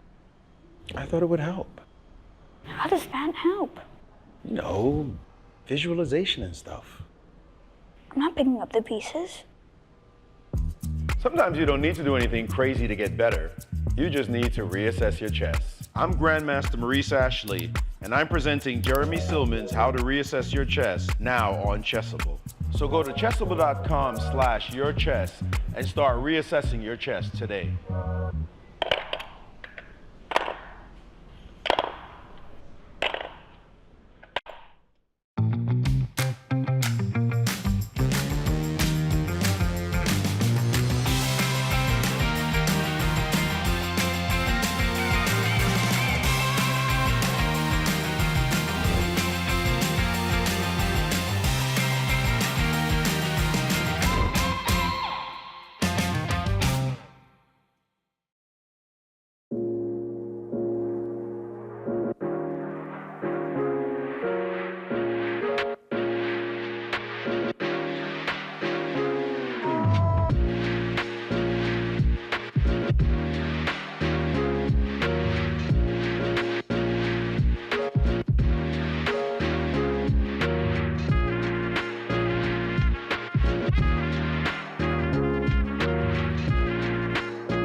Welcome to the most exciting format in chess, Armageddon.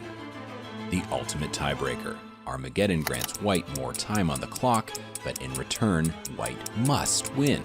A draw secures black the match win. White starts with 10 minutes, and each player submits a confidential bid with an amount of time they are willing to start with.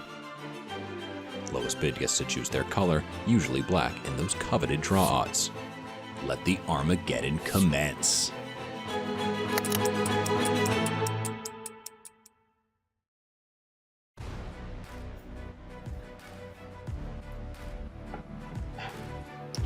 And just a few moments from now, we will have the players getting ready to play their Armageddon. And the bids are in. It is Alireza Firouzja who wins the bid with 6 minutes and 55 seconds. He starts with the black pieces. Jan Nepomniachtchi will start with the base time of 10 minutes and gets the white pieces, which means he has to win. Must win for Jan. No more draws in a match where we've had 2 draws so far. It's going to be about flagging. It's going to be about the mouse speed. It's going to be about who gets their opponent to start thinking first. David, are we expecting more opening surprises in this one? Well, that seems to be the recurring pattern. 2 games so far in this match, 2 opening surprises, and it's been Firouzja both times on the back foot early. So Jan needs to hope it's third time lucky that he can launch another surprise and catch Firouzja off guard, especially with the Armageddon clock situation. There we see him on the camera. Firouzja, yeah, he's just trying to get in the zone. He knows he will need to be quicker, at least in the early phases, Robert. He will indeed, and I'm actually a bit surprised by the bids that we saw. I'm not sure if Alireza has been watching and noting what Jan Nepomniachtchi's bid in previous days, but I think Jan's bids have tended to be higher. He likes the white pieces in Armageddon, so for Firouzja to start with under 7 minutes on the clock, that's quite a low bid. I think he could have successfully bid higher, not just because that's what it would have been in this case, but just based on Jan's bidding history. Maybe he just has incredible faith and belief in his mouse skills, Alireza Firouzja, and you can't really blame him for that. He is the bullet beast. He is a speed chess specialist.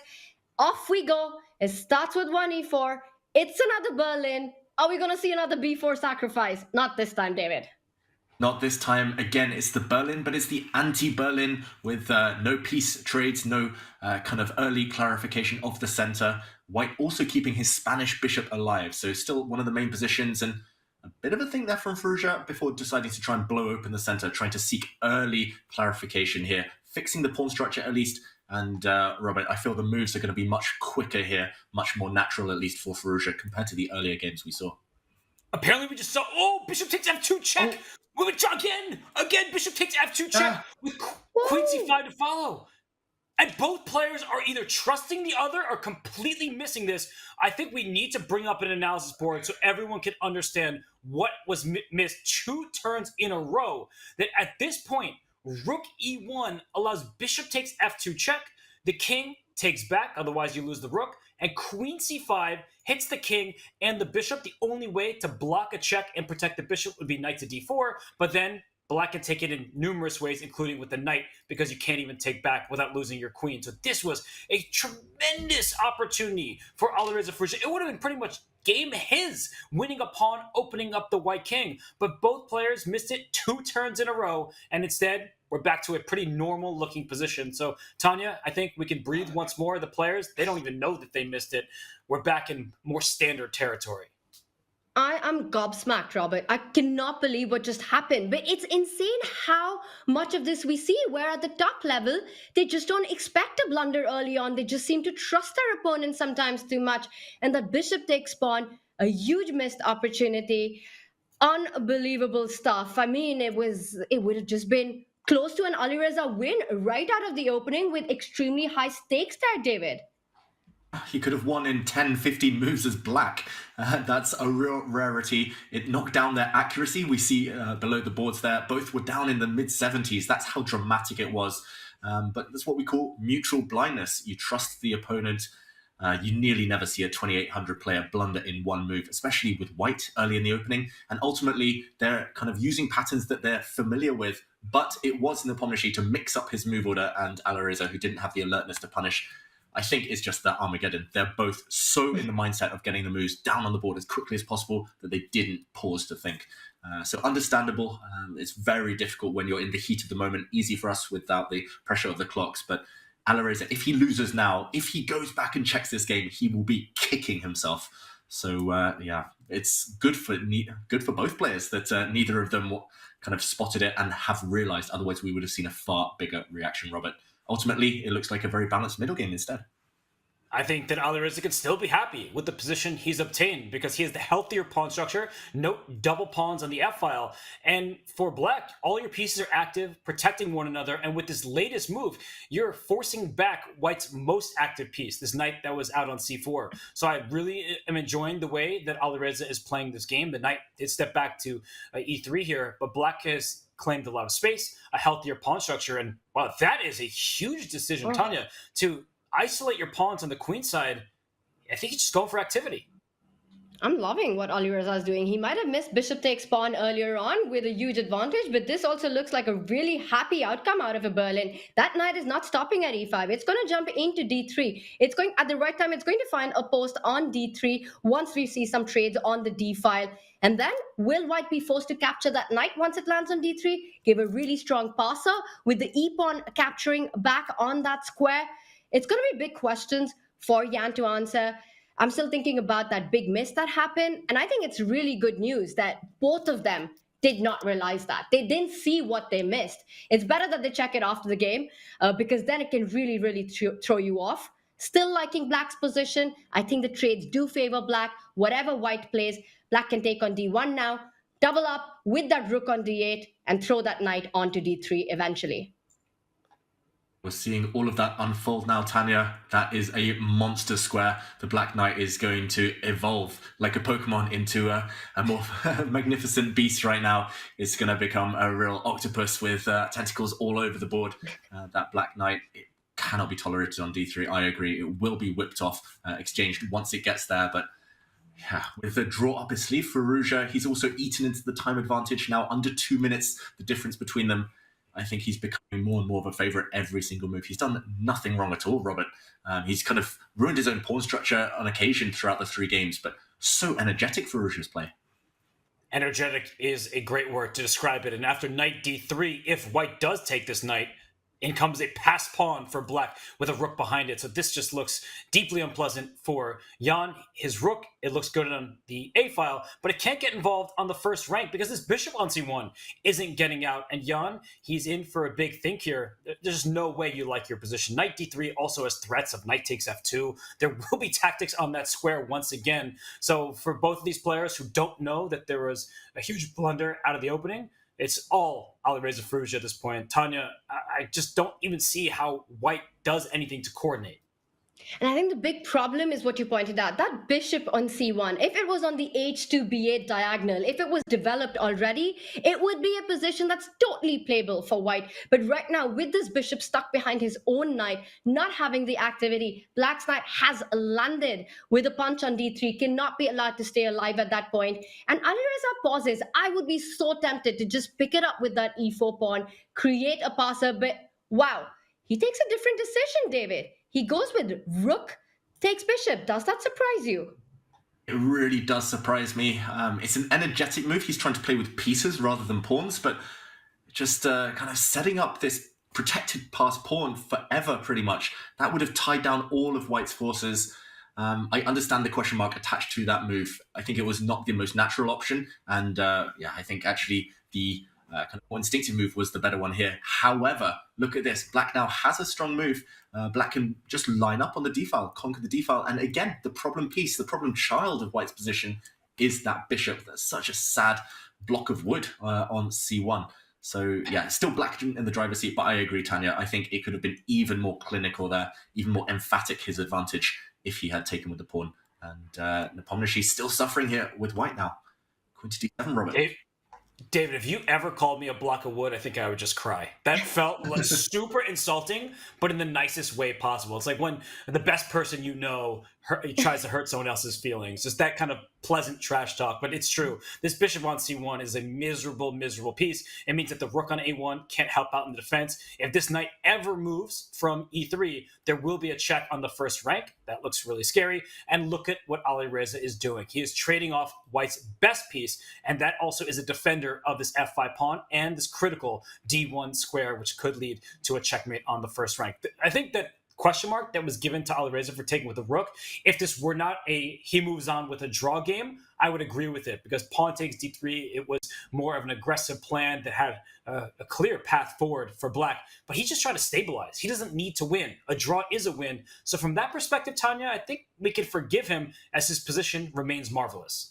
Especially with the way it's proceeded after that. This move, knight d5, lining up the queen and the rook. There are checkmating ideas that will appear once the bishop might even fall back to c7. You can line up the queen and the bishop on that diagonal, try and target the h2 square.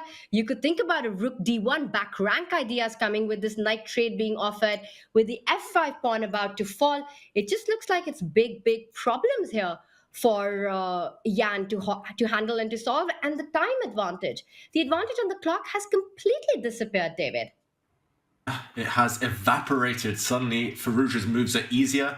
I mean, right now, this is a trick, I guess. I was going to say black can just take the white f-pawn, but black's moves are instinctive, quick. He's attacking. Remember that last game we talked about attacking moves being quicker than finding these really difficult defenses. But yeah, it's very much all about black, and only really the clock and his nerves can trip him up here.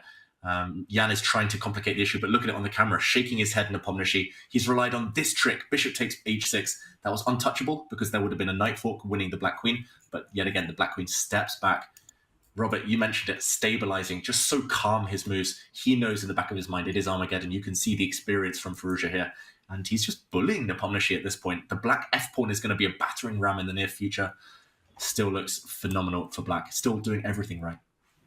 And if white's best options are to trade off pieces and get into a worse position there, that still doesn't help. Jan knows he needs to win. So even if the engine goes in completely in black's favor, Jan has to go for lines that scare Alireza. And with the clock evening up, why should Alireza be scared? He doesn't have a weak king. In fact, he's the one with the attack. This bishop, as Tanya mentioned, can slide back to c7 at any moment, including right now. Bishop on g5, you can even boot that one away with pawn to f6. I'm not sure it's necessary. I'm not seeing plans for white, and that's the biggest hurdle for Jan Nepomniachtchi. It's not even the evaluation bar. It's that he just doesn't have a plan. I think the one thing that perhaps Jan is relying on, well, right now he's got to move the bishop, but maybe lining up the rook and the queen, trying to target the e4 pawn. And now that idea has gone out of the window, at least for now. A trade being offered, which is captured by the knight. He takes it back, and now I feel like the position's eased out a little. Wow. Alireza, he's playing the mat situation, the Armageddon situation, and not the board. That's what's clear to me, David. Yeah, certainly. He would not have traded off all of those pieces so quickly, so confidently, if he wasn't sure that he would secure a draw here as black. And after all, I think he's well within his rights to play like this. Black's rook is supremely strong, the black queen nicely centralized. As long as you take care of the black king, I think you can safely just about take a pawn on b4 here, not worry about the rook infiltrating, the white rook there. Yeah, I think he's got the draw up his sleeve. He should be able to hold.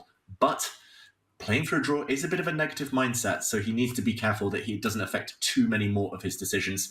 In the meantime, Robert, though, he's still doing everything right. He's tied down the white pieces, black's queen, black's rook, better than their counterparts.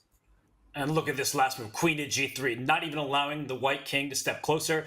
If king h1 is your move, it's because he can't do anything else. So watch out. The one thing I wouldn't want if I am Alireza is to see a queen land on h5, because if I can imagine a rook also landing on a square like a8, these arrows, they don't make sense because it's not going to happen. But if these pieces can line up in this manner, that would be a checkmate. So rook a1 next is Nepo's idea, and he didn't want queen takes e3 to be check, forcing the queens off the board. So actually quite a good last move, king to h1. And if I'm Alireza, I don't want to burn too much clock. I want to find the accurate reply. But now hitting about 2 minutes, ooh, a g6 play. That means there are going to be checks on both of these last two ranks. Tanya, I don't know if I'm as confident as I was before in Alireza's chances to hold this and move on. Some really practical decisions were taken by Alireza, maybe not objectively the best ones, in a better position, trading off pieces, getting a queen rook versus queen rook. But now it's still game on. He's got about a minute deficit to Jan's time. There's no increment. He's under 2 minutes right now. The black king potentially could be on, say, watch out, f6 was threatened, forcing Firouzja to make his queen a bit inactive. I think Alireza wanted to trade off with rook d1, get as many pieces off the board as possible. Jan, very smartly there, stops any further trade. But it does come at the cost of a pawn. But David, there's a trap.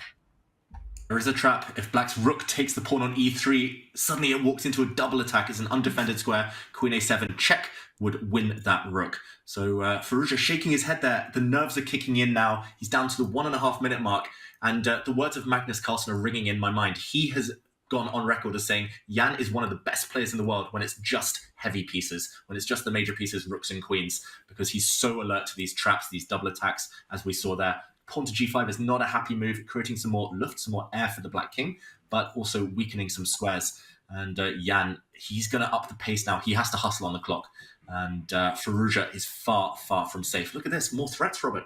Every move from Jan, just creating a threat. But rook d1, always trading queens. This is a godsend for black. Trading off these pieces is not just helpful, it actually wins a pawn by force. If you take on d1, the black queen can slide right back to d6 with check against the white king that steps forward, and down goes this b4 pawn. And with all the trades happening, it means we're getting closer to a draw from an objective standpoint, but I have one eye on the clock. 1 minute, 6 seconds for a bullet beast like Firouzja, that's an eternity. But Jan, he's not too shabby himself in scrambles. He will try to win on time. I think at some point we've got to have both our eyes on the clock, because he's touching a minute mark. And how many moves do you think with 60 seconds he's picked up? He's grabbed that pawn. Jan Abamnashi is going to try to flag Alireza. There are no doubts about that. With a minute on the clock, how many moves can you actually make with the mouse, David? If you're the top guys and you know how to pre-move, you can make 100 moves with a minute on the clock. But with the nerves as an added ingredient, I'm not so sure. But look what he's doing, Robert. He's protected everything. Now he can just move with the king. The black queen doesn't even need to do too much anymore. Just plant her on d5. Surely this is safe now for Firouzja. The queen protects everything, which means that the only quote-unquote idea that white will have is to give checks. And he goes h4. He wants to give a sneaky check with a mate idea, but now that this pawn is captured and the queen centralizes, all right, it's actually objectively winning at this stage for black, but a draw is equivalent to a win. So as long as Alireza, he keeps the pace that he has, this is not a blunder. I'm actually removing that right now. I can do that. This is it's a good move, because if you could force the draw, you win the match. Jan Tanya, he's just checking, he's just hoping now, but 36, 37 seconds. Alireza is forcing the queens off, otherwise it's checkmate. Is this the end of Jan's tournament? He's giving up, and now queen f5 trades the queens, and this is all over. The c-pawn will push, it will be faster, and Jan Nepomniachtchi on the camera and on the board gives up. It is the end of the road for Jan. Jan is eliminated. Alireza Firouzja makes it through to fight against Denis Lazavik in the losers final. And what a match this has been, Robert. It was a great match. 3 draws were the results, but the games, they had so much life to them. There are so many people who think, a draw, that means that it wasn't an exciting match. This was a huge clash between 2 of the hungriest players on the planet. Only one could make it through. It's Alireza Firouzja, who Magnus Carlsen said he saw as the favorite. He moves on, and that means he plays a teenager next. Credit to Magnus for that bit of prophecy there. He said it's going to be a really close fight, and it's one that's going to be really hard to pick. And he did pick Alireza as a slight favorite, and it went down to the wire. It went down to a big Armageddon, and eventually Alireza Firouzja prevailed in this one. David, what an Armageddon this was. What a fight it was. What were the highlights for you? In the highlights, it was just Firouzja's energetic play. He was never backing down. Yes, he took kind of pragmatic decisions towards the end, but he always had it under control. It feels like these last 12 months, 24 months, it's been a real changing of the guard. I'm sad that a player of my generation, Jan Nepomniachtchi, is out of the tournament. Now it's the turn of the youngsters, but of course, that big boss still lurking in the distance on Wednesday, Magnus Carlsen. Credit to Firouzja. We're going to see him go again. And we're going to see him take on a fellow youngster this time, Denis Lazavik. It is the big losers final, which is coming up between Denis Lazavik and Alireza Firouzja. It was such a close match, right? With those two draws and then fighting. It turned out to be really critical for Alireza to get black in this game, because there were those moments where he could make practical decisions, even though they weren't objectively the best ones, Robert.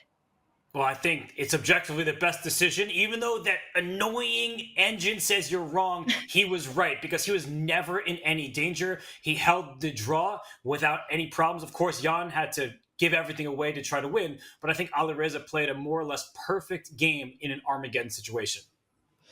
It really was, and it came down to a big battle in the Rapid, in the Armageddon. David, if you had to highlight one moment from this match, which one would it be? So many highlights. I'm just going to talk purely about the Armageddon, though. And I just wanted to talk about the moment where, for Firouzja, he pretty much banked it. And here we see the game review in the Opera browser. I just wanted to highlight knight to d3. We talked about this piece just being a beast. Look at the tentacles here out. Just kind of hitting everything. The f2 square, the bishop on c1, it had to be eliminated.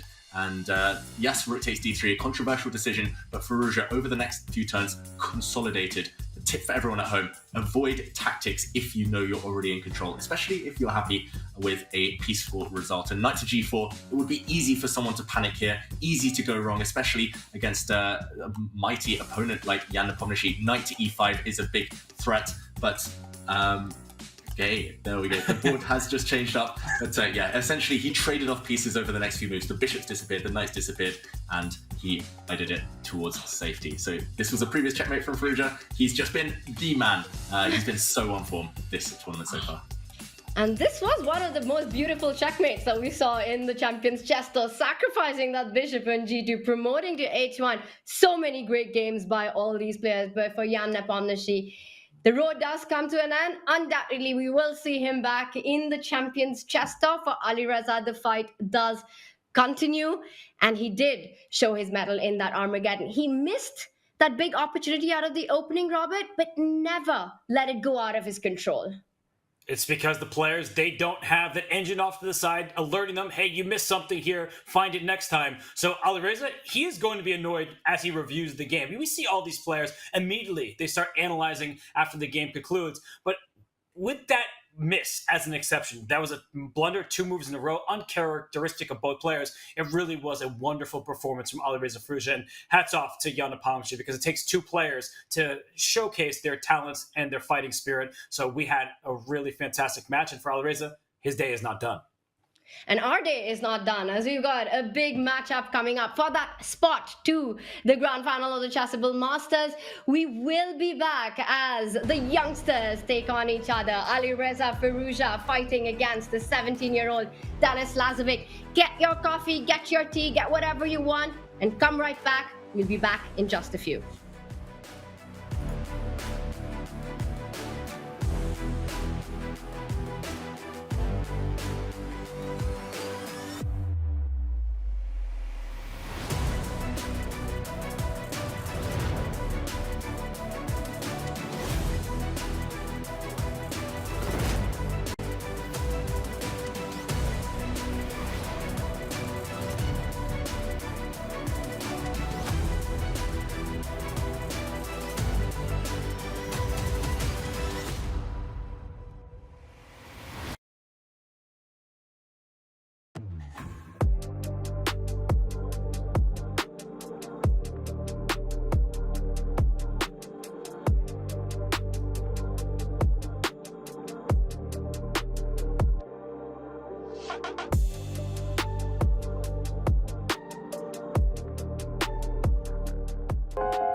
I grew up in the small fortress town of Woerden.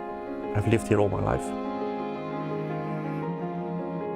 When I was 5, my father taught me the game, and soon thereafter took me to the local chess club.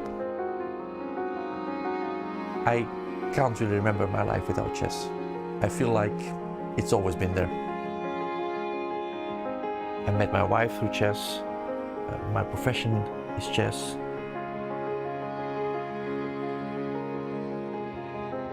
I don't play chess to win. I'm not that competitive. I love how the pieces move. I love the game. I love how everything around me becomes still.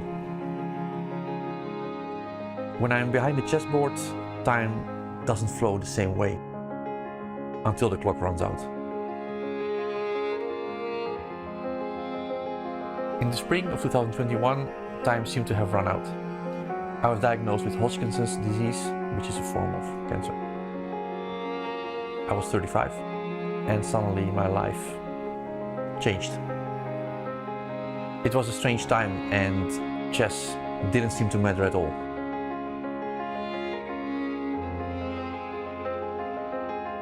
But I was optimistic.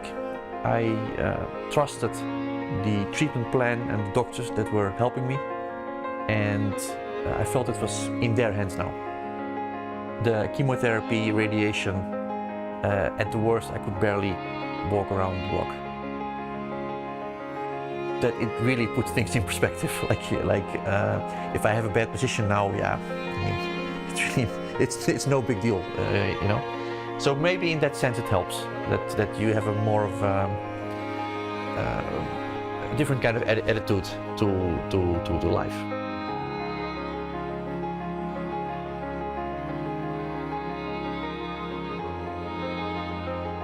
There are definitely also positive things I take from that time when I was not well.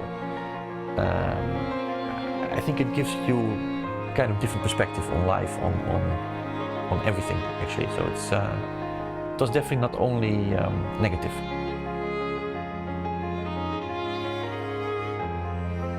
It takes a long time to recover, but chess players are anything if not patient. It was crazy because 1 month before the tournament in Vachier, I still had my radiation therapy finished. So it was way too early actually to start playing, but I wanted to desperately be at that tournament. I barely prepared for the games because I was just too tired. I only played the games. I had dinner, went back to my room, slept most of the time. I had put that tournament as a goal. Best tournament I ever played. Then at the end of the year, after 16 failed attempts, I became Dutch champion, and that was really the cherry on the cake. That was huge for me. I was ecstatic. It was the feeling of I'm back.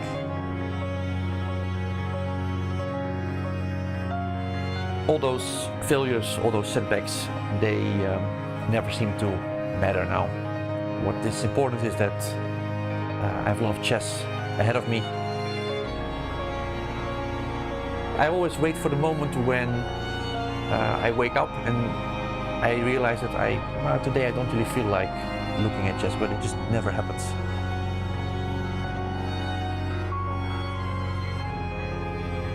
My name is Erwin Lamy, and I'm a Dutch Grandmaster.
He's down a piece, he's down 2 pawns.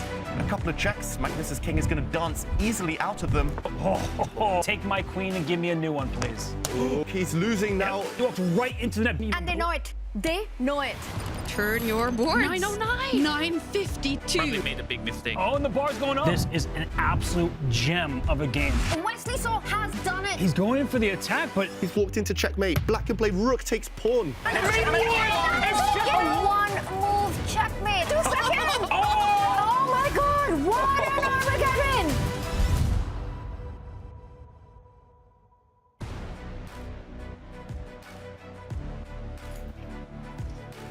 The players are getting ready. We are definitely ready. And we hope that you're ready as well, because it's high stakes matches in the next one as Alireza Firouzja fights against the 17-year-old Denis Lazavik, who's been creating waves this entire Chessable Masters.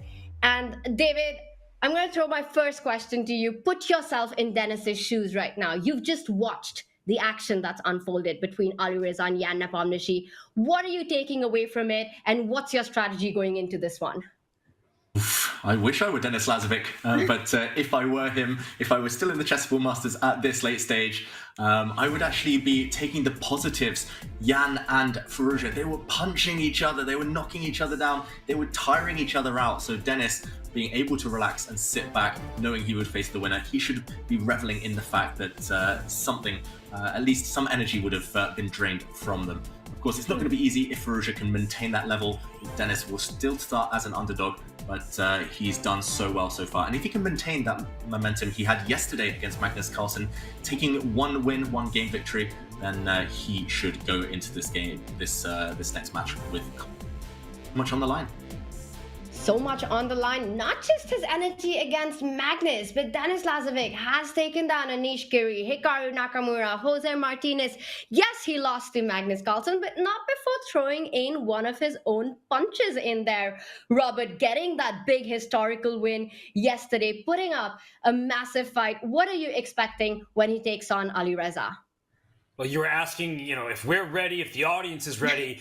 Denis Lazavik was born ready. He is an absolute fighter. He does not lose very often. That is probably his biggest calling card. He's not trying to play tactical affairs. He just plays solid, fundamental chess. He's maybe the Tim Duncan of chess, if you will. Hasn't hit the highest heights yet, but he's just 17 years old. It's his 3rd Division I appearance, Tanya. His rating over the board, not nearly as high as it is online, and he's also proven himself at so many speed chess events. So Alireza Firouzja, he may be the high-rated player, he may have more accolades, but he is taking Denis Lazavik very seriously.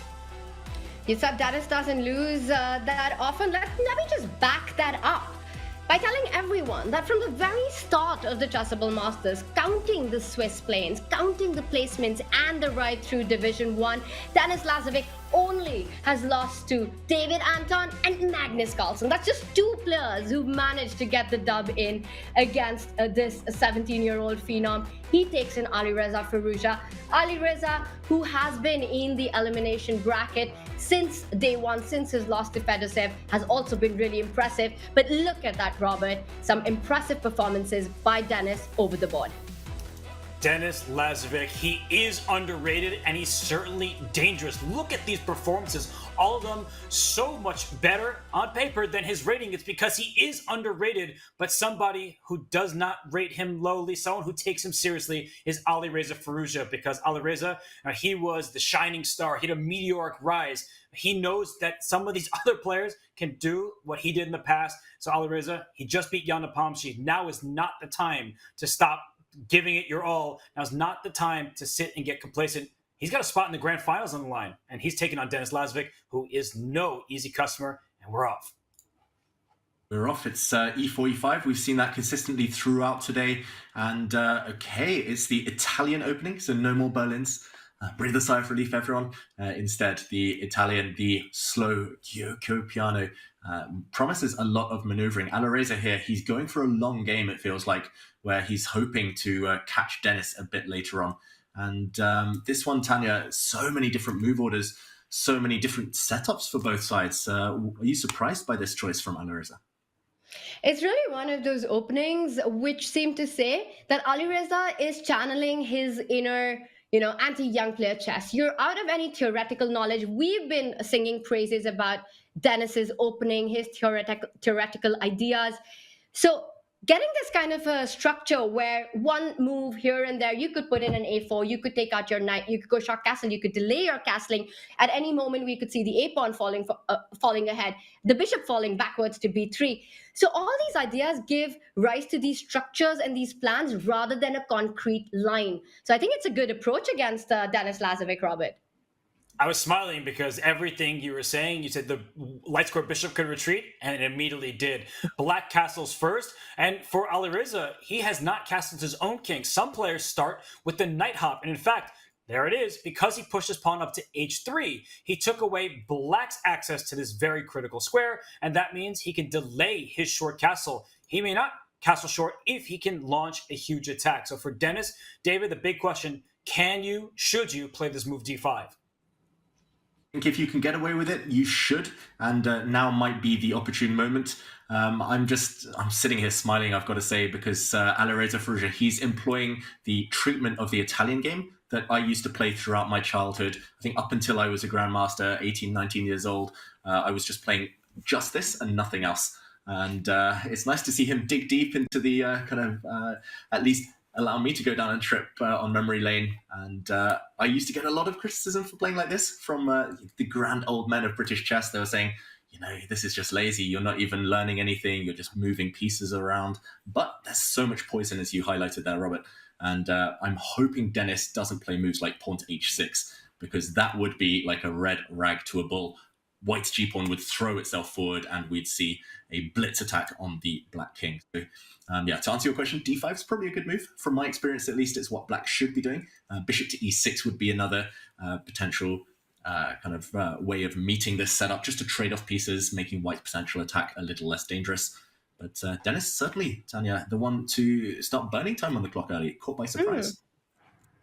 Early on, and that's also one of the advantages of taking this setup that we've been discussing, because there is no concrete theory. You've got these plans, these ideas, but the move orders keep switching up, and with a 10-minute, 2-second increment time control, it can become quite tricky to deal with it. All these moves that you're discussing, bishop to e6, d5, I agree with you, David. h6 is asking for trouble, creating a hook on the king side, really inviting the pawn ram on the g file. It looks extremely dangerous. We've been talking about Denis's style, right? He prefers to keep things under control. He likes that solid approach. Do you think that's perhaps why he doesn't choose the move d5 and goes for the more developing, solid bishop e6, Robert?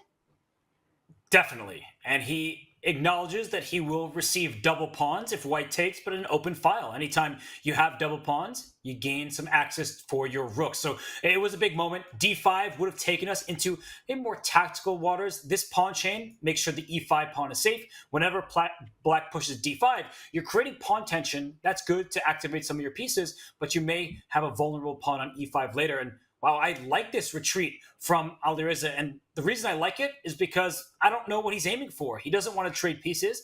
Keeping more of them on the board means that there are more options. But David, you like to say this. In rapid chess, you often don't want to have too many options, because then you burn the clock and you may spend too much time trying to figure out a way forward.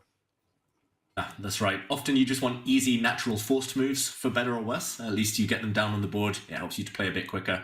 But here the players both have a bunch of time left. And finally, Denis does break with d5.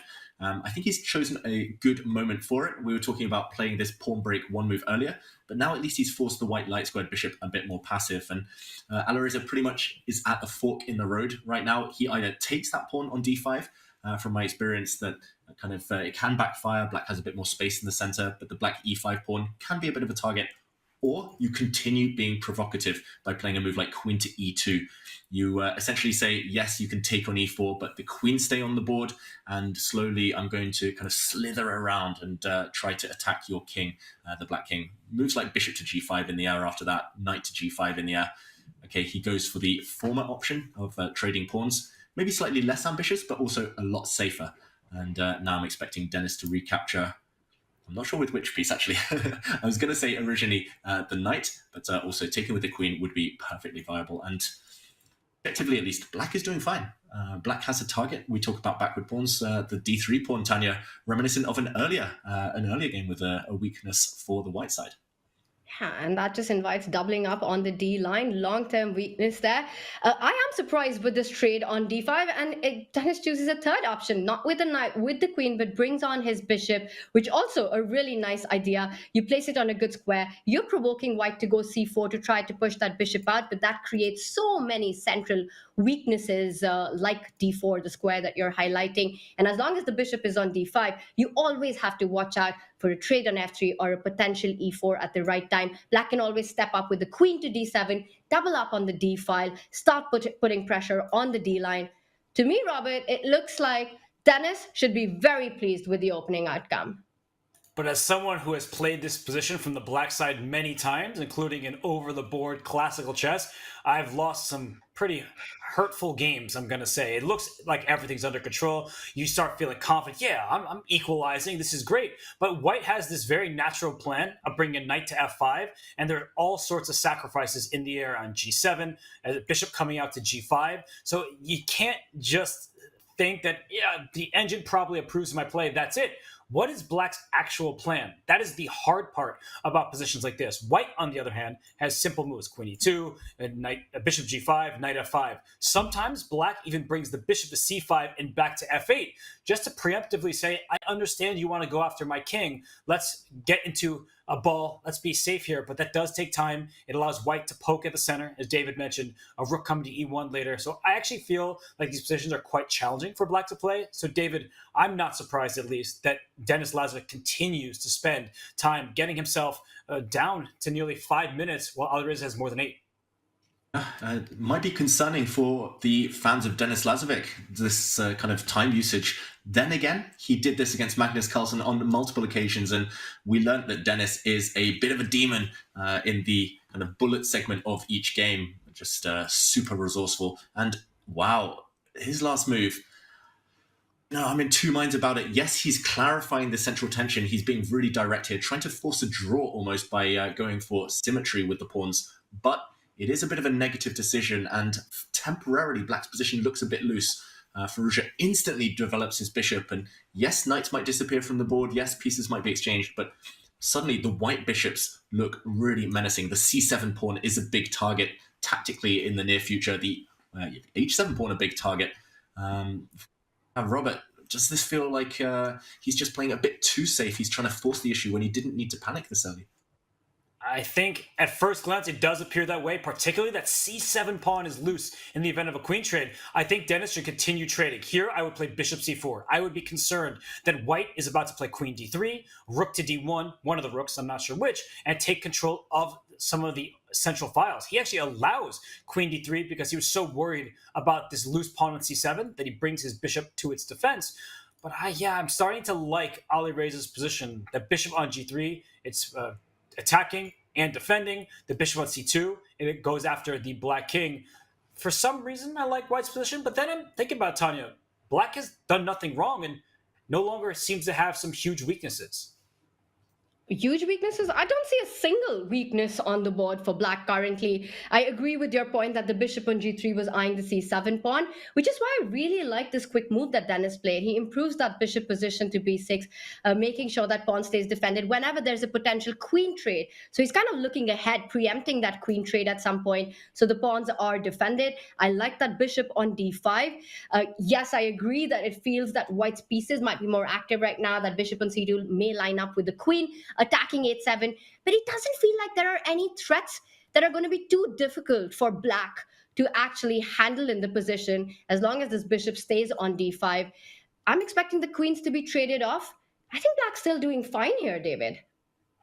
I think I was just kind of reeling from the shock of pawn to e4. It felt like Denis didn't even want to try to be better with the black, but ultimately a draw would be a decent result for him. And you're right, if Alireza can't find anything in the next 2 or 3 moves, then this position could well just fizzle out. So that's why the top players, they are so kind of sensitive to the key moments in games when trends might be about to turn. Alireza invests his time here and now. And yeah, if he can't whip up an attack, I think Robert's queen to d3 will be met by bishop e4. Then, yeah, maybe it's just level. Maybe Denis has got this all under control. I tend to trust him. He's Mr. Invincible. He's so hard to beat. He always seems to have a defensive answer, at least. But Alireza, this is a key moment. Rook to e1, offering some trades. I like this move. He's controlling some squares. Now queen to d3, a much bigger threat. And, wow, Robert trying to provoke black into taking on f3 right now. I think that would be a mistake from Denis's perspective in terms of giving white the bishop pair on an open board, but I'm not really sure he has a huge choice because rook d1, that could win a piece on the next turn as the bishop gets pinned and there are ways to pile up pressure on the pinned bishop. So for Denis, that would mean moving the queen out of the file, and rook d1 still will be available to white in the near future, or taking this, accepting that white will have control of some key squares, particularly the light squares, but the pawn structure is shattered. So he doesn't take. I think that Denis's style is to keep the status quo. He wants symmetry. And for Alireza, once again, he needs to prove that he can have more than just an attractive looking position. He needs to get something a little more. And Tanya, I don't immediately see it. All of the key squares in the position, black has under control. I agree with you. Queen f6, I really like it. He delays taking on f3. Right now, white doesn't have the option to immediately go with rook to d1 because there is a threat. Two pieces attacking f3. Only one pawn is defending on f3. So white still needs to spend a move. Are you going to retreat with the knight? That doesn't look very pleasant either. I don't really see a good square for the knight. You can go queen e2, and then black will have the decision to either line up, be the first to bring his rook to d8. But you have to watch out. A move like rook d8 could actually maybe run into bishop h4. There are tactics everywhere. Bishop takes f3, and it's going to be a complete mess. I'm not sure who that works out for. But I like this approach. Keep your bishop back. Keep that bishop on d5 alive. And Robert, you mentioned styles here. David, I want to ask you this question, that for these two players fighting this big match against each other, is it fair to say this is an absolute clash of styles? Definitely. And I didn't expect this type of position purely because of that style aspect, Tanya. I thought Alireza would play something really dynamic, really testing, forcing Denis to kind of walk a tightrope. But this is a bit more strategic. Alireza, more a fiery player. Denis Lazavik, of course, rock solid, as we've mentioned. So Denis, it feels like he's kind of asserting his type of position on Alireza right now. Alireza, however, queen to e2, still asking some questions. Now there's a big threat. Queen to d3, double attack, and finally forces the first imbalance. I think you called it, Tanya. It's this clash of styles. It's kind of just testing the waters here. And it is a short match, so it will be about who's able to navigate this coming position better. Alireza keeps the queens on, Robert, and bishop pair, but fractured structure. How big do you think white's advantage is, if any at all? I like this bishop on c2. It's in red because it can be dangerous, but of course these pawns are in red because they're bad, double and isolate. Just hard to team up on. And I just want to note their accuracy. These players are playing very precise chess, and for Alireza, yeah, he's known for his aggression, his tactical style, but when the position liquidates, simplifies, he can play great endgames. And what Alireza does, and Fabiano Caruana has spoken about this on his podcast, the C-Squared podcast, and many others have too, is that Alireza's play is less accurate. I'm going to put that in air quotes, but it's because he brings his opponent's accuracy down too. And this is why we are all saying that Denis Lazavik is getting a position in his style. Both of the players super accurate to this point. No mistakes whatsoever, no brilliancies, no blunders, nothing. That is an empty scorecard beneath the board. It's because every move, it keeps the position exactly where it was, slightly, ever so slightly better for black initially, and now for white. Tanya, I mean, no budging between these two. Do you believe that one side can gain the upper hand as we see the time? Now both players under 4 minutes. Just slightly for white. And it comes down to this bishop pair and long term. Yes, the double pawns do compensate black for that bishop pair, for not having that extra bishop. But look at that last move, always eyeing that knight on c6. You're threatening to pick up a pawn if black isn't careful. There could be ideas of taking on c6. The a6 pawn might fall if your queen is moves away from f6. The next move that we might be even seeing is the queen stepping up to the center of the board. Queen to e4 comes to mind, setting up tricks not only against the c6 knight, but ideas like bishop h4, in the air. To me, it just feels like black will have to watch out for these bishops creating a bit of havoc around the black king now that it's placed on a dark square, lining up skewers on the board. Meanwhile, it's not so easy, David, for black to continue finding ways to maybe trade pieces. I don't see how you can do that. To try to create attack, to try to create a direct threat, I don't see how to do that. What do you think? Do you think that black can still find a way to trade some pieces? Because that will really help the cause. He would love that right now, Denis Lazavik, if he could somehow neutralize white's bishop pair, trade off the queens. But yeah, it's just so difficult to find moves. And rook to d7, given a question mark, I actually think it's a fine move. He's got a clear idea, at least. Rook to e7 would be next if given the opportunity to try and trade off rooks, queens. I noticed there are actually some tactics in the air there, so you have to be slightly careful. But Denis, yeah, I don't envy his clock situation. On the camera, he looks a bit stressed, down to 2 minutes as well. And I don't envy how kind of non-obvious his moves are. So all of these small things, plus my inherent bias for the bishop pair, do make me think that Alireza, this is his chance to strike. But still, of course, hard work to be done, yet to kind of make inroads into the black position. For now, it's just about solid enough, and solid is Denis Lazavik's calling card. So, Robert, question mark for that move, but he's still in it. It's a question mark that changed the evaluation to, it says better for white by a more noticeable margin. I think it's because the back rank could be dangerous. Your move, rook e7, that is the auto response. And in fact, queen e8 was not the way to capitalize. I think you should have thrown in bishop takes c6 first, dragging the queen away, and only then bringing the queen to the e8 square, because the black king would have been in some danger. But queen 8, so natural. And even after rook e7, this is why I don't want to fault Alireza too much. Once you trade rooks on e7, the queens don't even necessarily have to come off. If black takes back, the white queen can start going after some pawns on this side of the board. So be very careful with what trades you orchestrate. If you're Denis Lazavik, he kind of has to, as bishop e5 in the near future, maybe after taking this knight on c6. Tanya, this looks scary for Denis all of a sudden. It does, and I don't even believe black will have the option, Robert, to offer that queen trade. There might be tactics in that position that will make it really difficult for black to trade queens, because if you go rook e7, you might be forced, in fact, to take it with your knight on the next move. Yeah, I'm just showing what you were indicating. Good eye by you that maybe I can quickly show it on the board. That rook e7, rook takes e7, the knight has to take back, because if the queen takes back, bishop takes c6. Tanya found this. It takes the knight while protecting the queen and removing the guard of the black queen on e7 all at once. So if you take the bishop, you do in fact lose your queen. So good eye by you, Tanya. This will not be available to Denis. And if that's the case, he does not want to just trade the rooks and leave the white queen back there. Rook d8, smart move by him. He's flushing the queen out. The white queen will retreat most likely to the center of the board. Alireza here, I'm not sure why he's pausing, but he can play on the clock.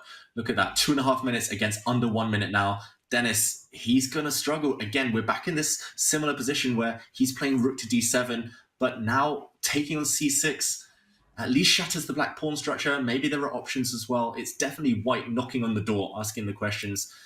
Denis, he's really holding together things by a thread. Bishop takes c6 looks so tempting. And Robert, actually, that variation you mentioned, going for the black king, not even trading queens, it's still available for white. It's still on tap.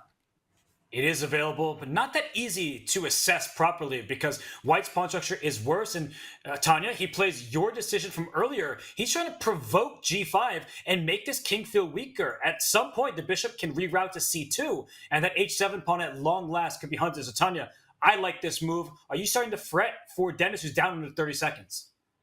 Robert, it's been so instructive the way Alireza does these things. He provokes pawn moves. He did it against Jan Nepomniachtchi, provoking g3 to open up his bishop diagonal. Here he's provoking g5 to open up black's king. And of course, that would leave Alireza in big danger after the bishop would retreat. So he does... Denis in big danger. Denis does none of that. He wants to trade queens, even if it comes at the cost of destroying his pawn structure. And to me, at first sight, with the bishop pair, it is actually very tempting to go into this endgame. David, do you think trading queens here will give some real chances to white? I think I would trade queens just for an element of safety for white. You can kind of press for a win with zero risk, but it is also a pawn sacrifice. So maybe Alireza will get tempted to capture the black knight now on c6 and take on that square twice, the white bishop, and then the white queen can take. That's a big pawn to win. Any endgame would then be winning for white, but your queen temporarily would be a bit distanced from her king. I think Alireza deciding how ambitious to be. If he takes queens, yes, he's better, but might not win. He could have gone pawn hunting. No, he chooses the safer option, and only now shatters the black pawn structure. Now the white bishop a bit offside. I would want to get that back to the action as quickly as possible. There we go. Covers the entry point. The black rook was trying to come down to d2. And now it's what we call a 2-result game, Robert. White with an advantage, but is it enough? That's the huge question right now. And for those of you who thinking, how can white win this game? If you can get your pawns going on this side of the board, I'm just going to quickly try to draw arrows. You're going to try to break free on the queen side over here. It's a long story, but down the line, black needs to be careful about that. For now, the white king will step in the center to attack the rook, protect the pawn. But black does want to start trading some pieces, as this endgame, you don't have enough material left for white to go after pawns if, say, the bishops get traded. So, Tanya, I feel like white has good winning chances. Oh, he trades the rooks, and he's giving up f2 to win c7. Do you like this decision from Alireza? I do, because I think black's king is far away from the queen side pawns, and it gives white more chances. Also, the bigger point here is for Denis. He's got very little time to think if he really wants to trade the rooks or not. He does go for it. He believes he can hold it, but Alireza is going to try to push this one. The king steps in, coming towards the center with a tempo right now.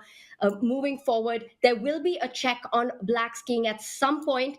But right now, how do you break this? Do you try to trade off the bishops at some point? What's the plan forward? I do like white's position, despite black's activity of the king. White simply has a better pawn structure. The 2 black f-pawns are essentially just 1 pawn. So therefore, on the other flank, the queen side, white has a 3-on-2 advantage, as we know from any sports. Having an extra body often overwhelms the opponent, and white's king can actually journey around towards a5. It might be headed in that direction.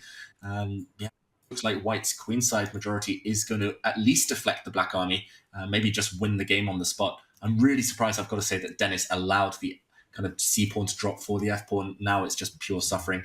And like you said, Tanya, key ingredient is that white can bully the opponent with the threat of a bishop exchange. If bishops disappear, white simply wins. King and pawn endgame, better pawn structure, pass pawn, which he's about to create, he is winning. Vachier, still some work to do, Robert, to get the king in, but this is the first step. Well, that was given a question mark, but black's response was bad because now the carpet is rolled out for the white king. So what Denis needed to do was sit put. He needed to stay there with not allowing the white king in. I think you can even give away this b pawn at some point, use as a decoy, and then the white king marches towards the black pawns, and they will in fact fall. I think Denis, down to 2 seconds, he knows that this one is Alireza's for the taking. He can't keep his miserable pawn structure defended. Denis could have an hour on his clock right now, and I don't see him defending this position. White has this really strong b pass. Black, as you pointed out, is impossible ever for him to create counterplay on the king side with the passed pawn. And combining the threats of the b pawn advancing forward and the king infiltrating to that e6 square, this is Alireza's game, and now he's deflecting black's king to enter with his own king to grab the king side pawns. Wow. Oh, that was sweet, David. That's liquidation. That's grinding like a grandmaster. Beautiful technique, simplifying the equation. Black's king was too far away. White was even temporarily down a pawn, but this is an easily winning endgame. Denis is about to resign, and there we go. Alireza wins the endgame in perfect style. Really impressive. Ooh, Denis there, just on the back foot from the off and couldn't fight back. Alireza strikes first. And in a very strategically outplayed game there by Alireza with the white pieces, there weren't too many tactics involved. He just kept the pressure on, slowly improved the position, and we see Denis there. He's perhaps having a look at what could have gone better, but maybe it's time for him to think about what he really wants to do in the next game, because it is the final game for Denis Lazavik. It is a must-win game for Denis. He starts with the white pieces.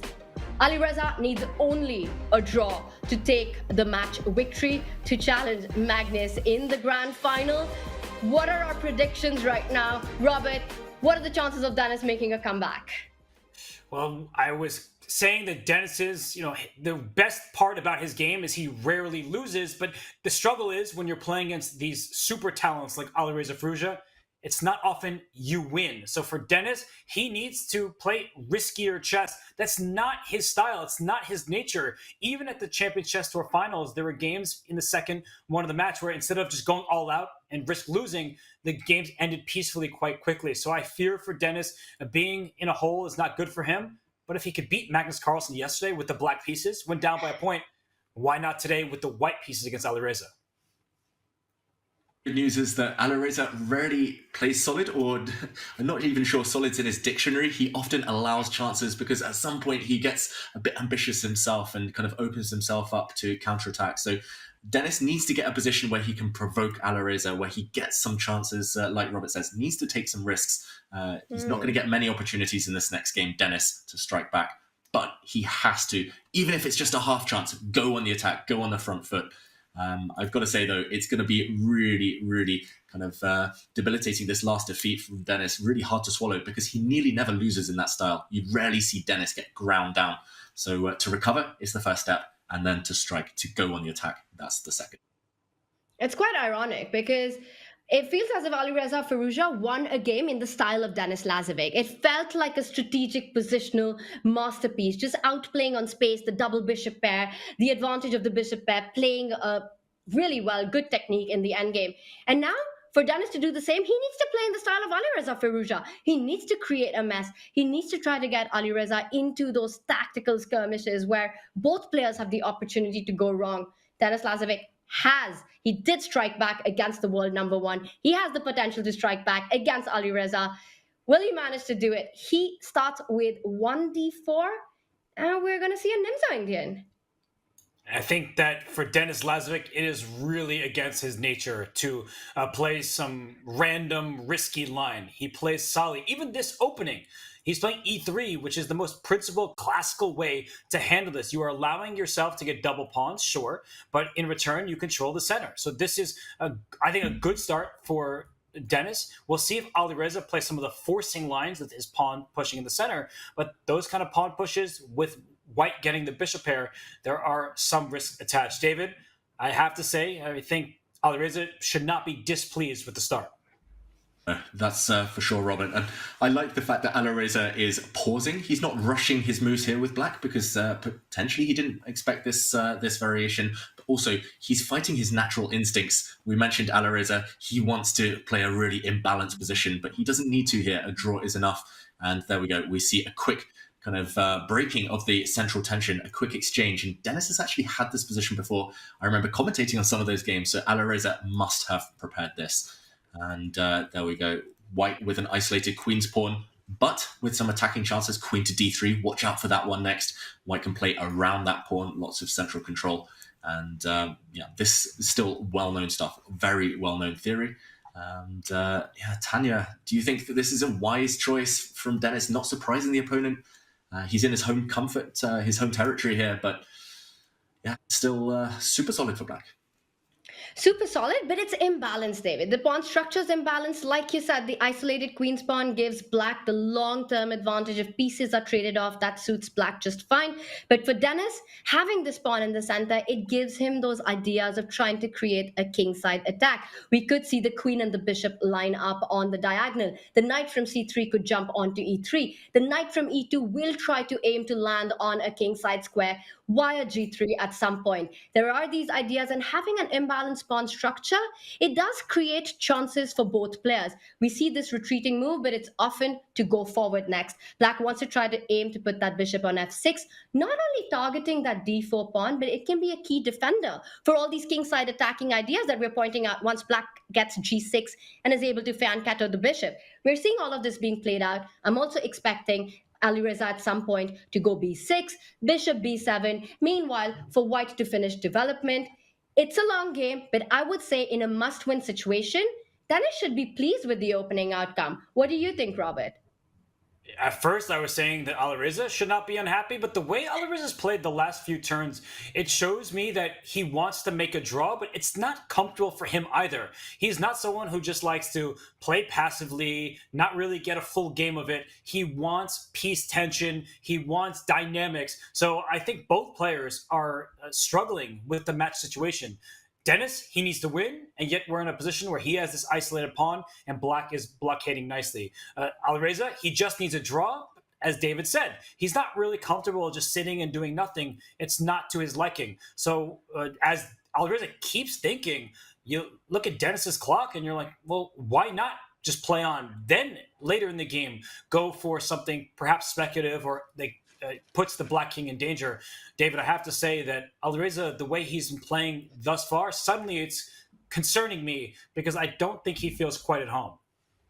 It feels like, as we mentioned, fighting those instincts, fighting the kind of temptation to play something a bit more kind of ambitious, aggressive. Instead, he's just trying to be super solid as black, and that's totally fair enough. That's kind of what we expected with the match situation. But I think you're right, Robert. The clock situation gives it away. Alireza's already down 2 minutes. Some of the moves he's made as well, it doesn't feel like he's too comfortable at all. Denis's moves, on the other hand, really natural. Bishop to h6 gains a tempo against the black rook. The white rooks now will flood towards the center. Firstly, you have to choose squares. I'm always a bit tentative about which squares to choose. Is it D1, E1, C1?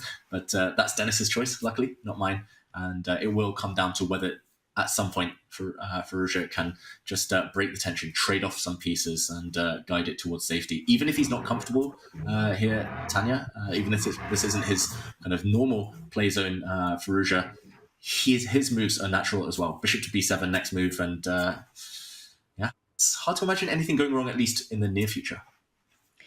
And I saw a featured chat there saying that if Alireza plays for a draw, he will lose. And I think very often that is, we see that happen quite a bit. When a player just needs a draw, you don't take those objective decisions. You play too much for a draw, going against your own instincts, going against your own intuition. And that can backfire.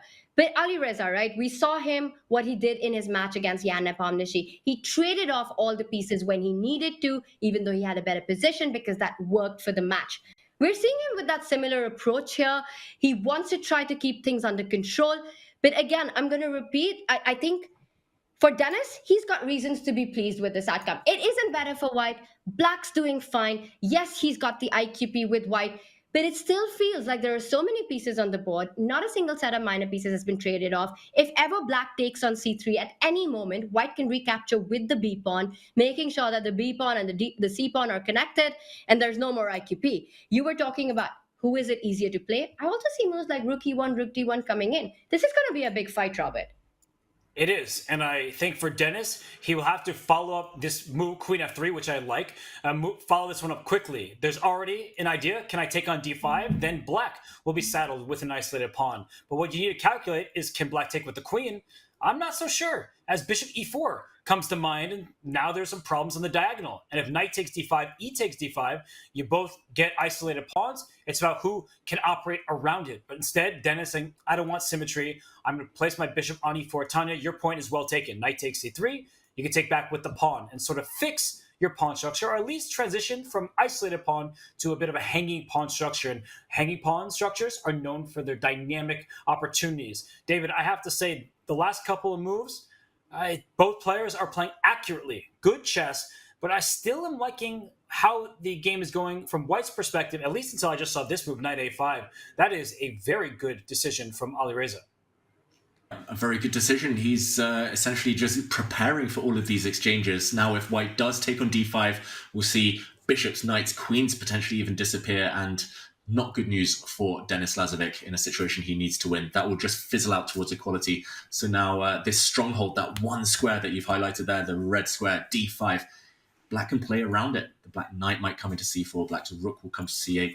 I also want to mention one kind of thing for Denis Lazavik to worry about. He's not used to having worse pawn structures. We talk about him as a grinder. He loves just having kind of really harmonious structures where he's got the kind of the long-term trumps up his sleeve.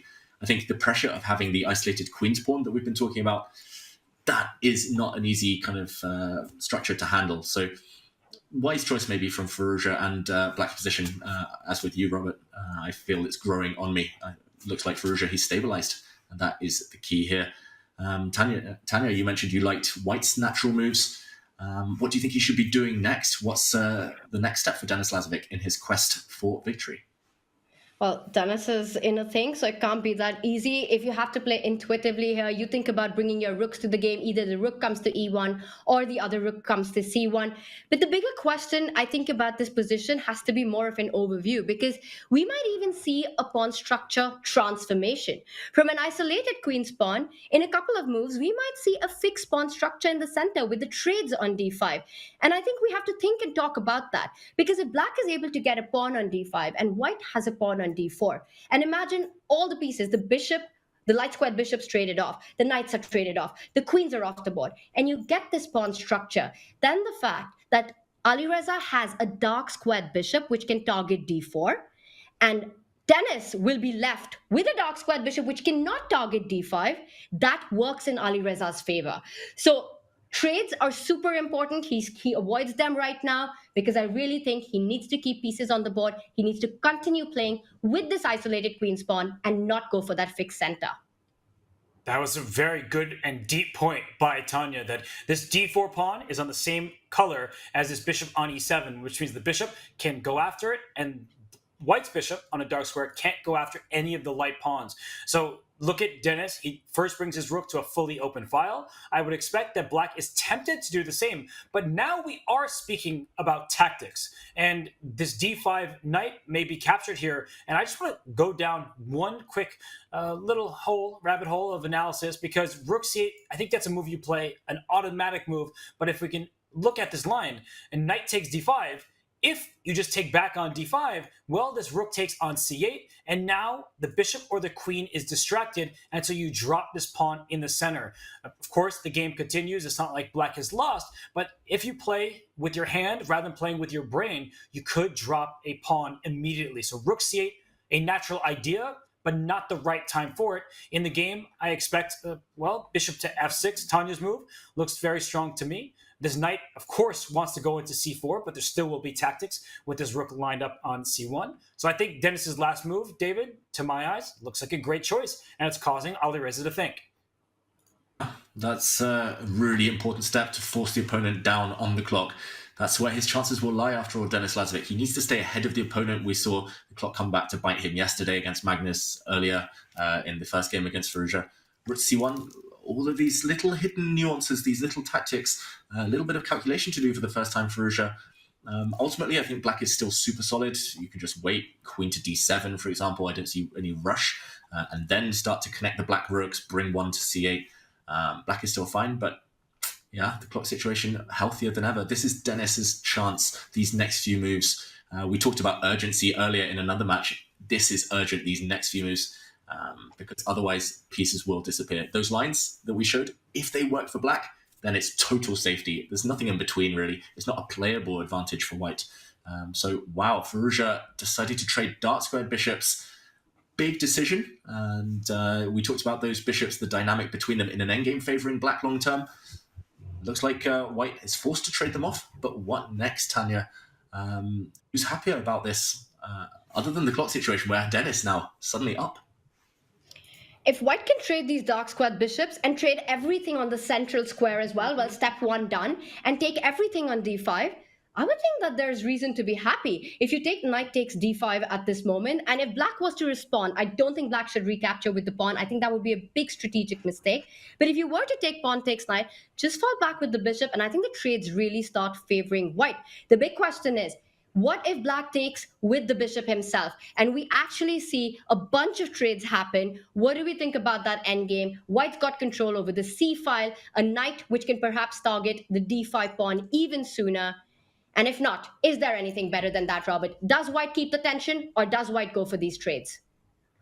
Difficult choice right now, because the more trades that happen, oftentimes in the back of our head, we're like, the more likely it's going to be a draw. This is not a position with extra material for either side. In fact, both players have placed their pieces on strong squares. This knight on the rim, it's not dim, because there are actually some key squares, some light squares the knight can jump into, and white's pieces, they're all protecting one another. So, Tanya, I'm with you. I'm also tempted to take on d5, slam a rook down on c7, but I note that even when my rook lands on c7, the black rook can step up. So I think black is just in time in so many of these different positions. When white tries to go in the offensive, pieces get traded, and that would scare me if I'm Denis. What also would scare me, David, is that Denis is now below 4 minutes. We've seen him get in time trouble, and it's what Magnus said, that Denis, he needs to conserve more time because he can't live on just seconds against these top players.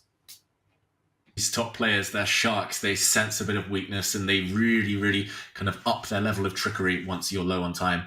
I think Denis is fighting against his inner demons here. He wants to take on d5. If he didn't need to win at all costs, he would play that move instantly because it removes all risk for white.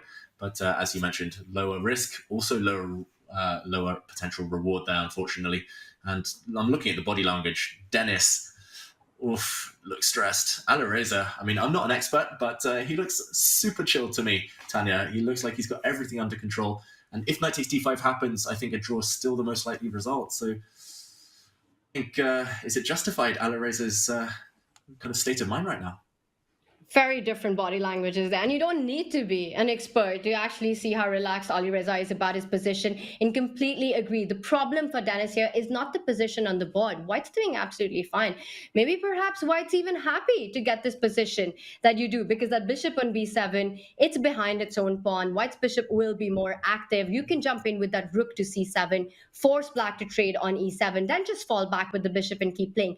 But it's never going to be enough to call it close to getting those big chances to create a mess.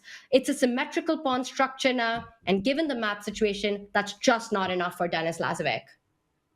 Not clear where he puts his pieces from here. As you said, the roles have been reversed a bit. It's now the black pawn on d5 that will be weaker than the white pawn on d4 because the light square bishop can attack it. But that's not enough to say at some point maybe I'll get to attack a pawn, and we are going down a direct line. So rook e7, that was given a brilliant move. Interesting. I think it's because it sacrificed a piece, but it wasn't a real sacrifice. But we're going down a forcing path because bishop takes, queen takes. It looks like a knight is hanging, but don't forget about your rook in the corner. So suddenly Denis up a pawn. But David, I'm looking at this, and I think that black has a couple choices. Bring a rook to c8, bring a rook to e8, bring a rook to d8 in the center, and then this knight for black will go into a square like c4. I feel like black's going to be able to regain the pawn. It feels like it's within the realms of equality, likely a draw if black is accurate, but it is still a bit of an if. And I like the fact that Denis has gone for this variation, because when you're low on time, as we mentioned earlier, you need to find forcing moves. You need just easy kind of instinctive moves available. If he'd retreated and not gone for this, then I would have actually feared for him even surviving that game. And a question mark, meanwhile, Tanya, attached to the most natural move in the position. Now the white queen is hit, the white knight is hit, but okay, Denis clings onto his pawn. How big do you think his winning chances here? I'm going to be honest, I actually missed that after rook e7, black ends up losing the d5 pawn. And then it's not over till you don't gain that pawn or create direct activity. Also notice the lack of harmony in black's pieces. That knight on a5, it's not coming back into the game for a while right now. Queen e4, a nice centralized square there. White can start improving his own pieces. Put that rook from f1 to d1. Start defending that d4 pawn to free your own knight. It's an extra pawn for white. And I have to say, that's the most that Denis has had this entire game, Robert.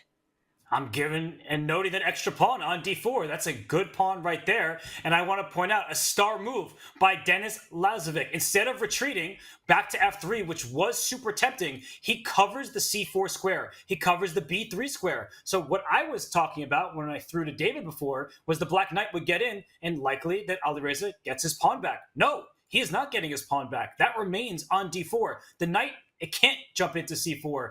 Technically, perhaps you can get to b3 at some point because the white queen is tied to the knight on e2, but that's just playing for tricks. I like what Denis has accomplished here, and Alireza, he's the one who should feel a bit nervous. He's glad to be ahead on time. He's unhappy to be down a pawn that, by the way, could start pushing, and once it starts, it may not be able to stop, Tanya. Completely agree. d5 a big threat. And once that white knight comes into the game, it's going to be more difficult. David, I see that Evalbar seems to say that things are still level for black, but do you think that's deceptive? Does Denis have real chances here? Very deceptive. It's definitely up to Fallujah to prove it. And yes, the eval bar might say level, but it's going to be a really narrow path for black with supremely high accuracy needed. And okay, rook to c8, really nice move. Actually threatening to come in. And especially while white's king is vulnerable on the back rank, you do start to feel a bit nervous. I was going to say that feature chat earlier. If Denis goes and wins this game, that feature chat earlier saying playing for a draw is risky, that will just be inspired, and we'll need to bring it back, because it feels like Alireza was playing complacently for a draw for a long time, understandably so, but now he really needs to up his game. Knight c3 blocks that black rook, but the black queen does have an active square to jump to. I'm seeing tactics all over the place now. Big threats on the board. Rook takes knight would undermine white's rook. And suddenly Denis on the defensive. And there was a big threat. He moves the rook away.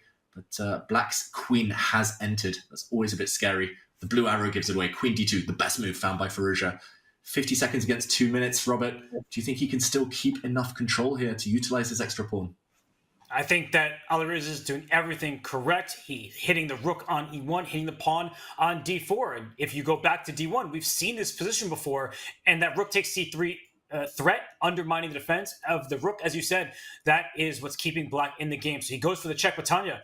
All of the advantage allegedly is gone. It's given a question mark. But while we see the rooks come off the board, this passed pawn could be more dangerous if white is able to keep it. And after queen e5 check, it looks like you are.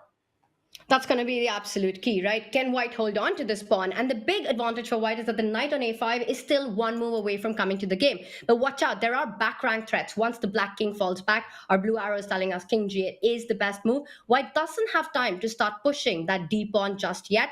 There's a big threat. Queen c1 is checkmate. So you've still got to push one, create a lift for your king. Go h3. He goes h4. That is being more aggressive right now. Also eyeing to clamp down Alpha Zero style. h5, h6, creating a mating net against the black king. Finally, black's knight is in the game. But I think this is going to start getting tricky. Queen knight versus queen knight. We might be seeing tactics very soon, David. Definitely. Already massive threats there. The white knight is hopping in, leaping in. And yeah, let's forget the evaluation bar for now. Queen and knights, as we've seen multiple times throughout Division 1 this season already, during the Chessable Masters, they're such a fearsome attacking duo. The perfect combo if you're going for the opponent's king. So Denis, he's left himself with enough ingredients here, enough ammunition to cause threats. Yes, it should be a draw because pawns are disappearing. I'm assuming black's going to take on b2. I'm not sure with which piece.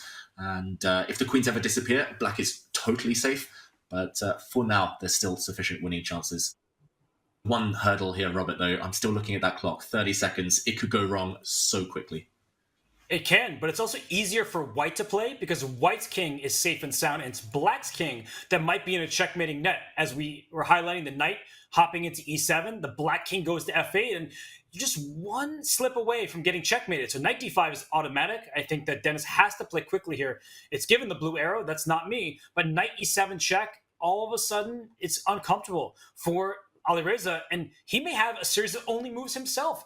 You don't just take a pawn on a3. It's not the time to go pawn grabbing in this position. Tanya, you have to be worried for Alireza. In fact, that move, the advantage is going up for white.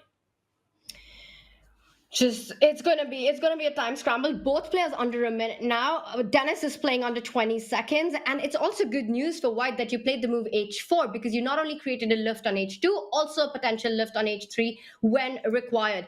He needs to watch out. There are lines to calculate. Comes in with a check. Black has to move. You still can't push the d pawn. The knight on e7, it can't be picked up. Queen takes knight would lose to queen h8. That knight was not on pre. Checkmate threat. Queen h8 is a big threat. Black needs to play king g8. We see it, Robert, there with the blue arrow. Only move. Firouzja's got 30 seconds. He has to find it. And he does. And the game's still on. Lazavik down to 2 seconds when he made that move. Let's remind everybody, they gain 2 seconds with every move they play. White is up a pawn again. Knight takes a3. Maybe the b6 pawn drops. So if this d pawn survives, I would actually try to push it as soon as I can. And with the knight maybe coming back to c6, d5 is available with forks on e7. This is really tricky. Alireza, Tanya, he's down under 20 seconds himself. Yeah, this is just math skills, and they have to be tactically so sharp with mating ideas against the black king. White needs to watch out for any perpetual themes with queen f4 check, but that queen on f6 does a brilliant job. The d pawn has started advancing. Do not grab it. There's a big fork on e7. Things are getting really tricky and out of control here for black. But can he go for a queen trade? He does it because knight jumps back to e5, defending the d7 square. Assertive control, but wow, there was a moment the white pawn could have pushed forward. Could it push forward now? It's going to be a race. Denis shaking his head. He has to work out that he can make he can push the pawn, he can win the knight, and the knight gets back to stop the b pawn just in time. He's a piece up, but is it enough, Robert? He's winning a knight for pawn on material, but the knight is going to be paralyzed to that b pawn. But the evaluation bar, it's at zeros, but it's misleading. I actually think white has chances to win this game, and you actually see it's starting to creep up a little bit. The engine itself, not sure. This isn't a table-based position. Too many pieces remain.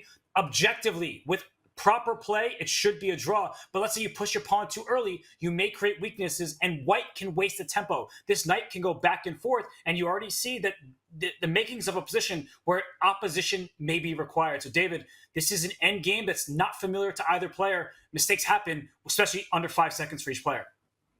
Looks like more mistakes are bound to happen. It should be a draw, but black is barely clinging on here. White's king at the right moment is going to make a dart. There we go for that black h pawn, and now again it's a race. Can black just go for this white knight now? He's going for it, Firouzja. But it's a race between the white h-pawn and the black b-pawn. I think he's just in time here, Firouzja, to hold the draw. 4 seconds for Denis. Tanya, I think it's about to end. Nothing to do. No way to keep the game going. And I think it's going to happen now. This was a desperate try. Denis could not keep the knight alive. They're going to queen at the same time. Denis has to win. He's trying to do that. Both players will queen at the same time, but it's black's move as well. It's Alireza who has the extra pawn. It's not going to be enough to even create a chance here for Denis. Extra pawn for Alireza, but misplaced king. So if this queen can somehow grab this f5 pawn, you start to feel like you have chances. But look at Alireza bringing his queen to the defense of both, giving some checks. You don't want to drop either of these pawns, so his queen is in the perfect place. Alireza, yeah, he has this under control at this stage. But Denis, credit to him. He played what should have been apparently a losing move, but a draw is the equivalent of a loss for Denis at this stage. Alireza only needs to secure this half point. And that was such a special position, being down a knight and knowing that you can hold it. David, how confident do you think Alireza was going into that endgame? It was more necessity than out of confidence that he went for that, Firouzja. In the meantime, it is a draw. It is Firouzja who progresses, but Denis threw everything at this game. He got so close. A lot of credit to him. Wow, what a topsy-turvy game. He came so close. Heartbreaking, but he's so impressive, the youngster. It is the end of the road in the Chessable Masters for the 17-year-old Denis Lazavik, but he has left a big impression on the world with his play and undoubtedly will be back in the Champions Chester. We can't wait to have him back in the fight as well. Eventually goes down to Alireza Firouzja, and Robert, Magnus Carlsen gets the match that he wanted.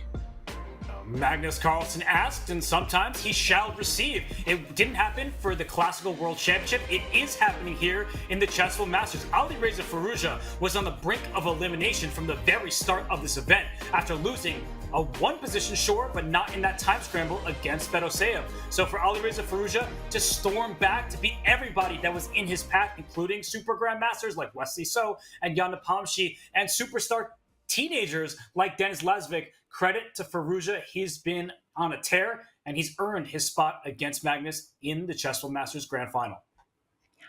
And it's going to be such a fantastic match, that one. But this was such a big fight as well. David, Denis Lazavik holding his own yesterday against Magnus, and then today against Alireza as well, fighting back, so close to bouncing back in this match in that second game.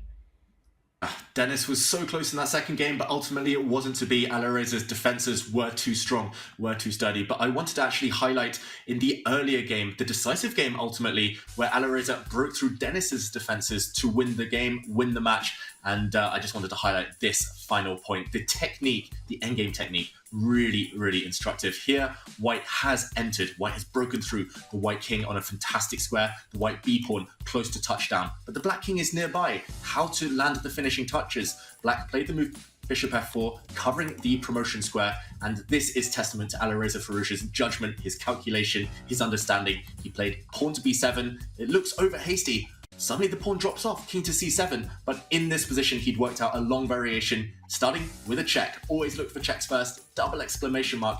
This is a mathematical equation simplifying things. The Black bishop is forced to capture. Now, check, giving away your pride and joy, deflecting the black king, and after the bishop disappears, look at the race here. The white king simply too close, too near the black pawns, and black's king too far away. It was in this position Denis Lazavik resigned because the white f-pawn is soon to step forward and soon to become a new fire from Firouzja in the endgame.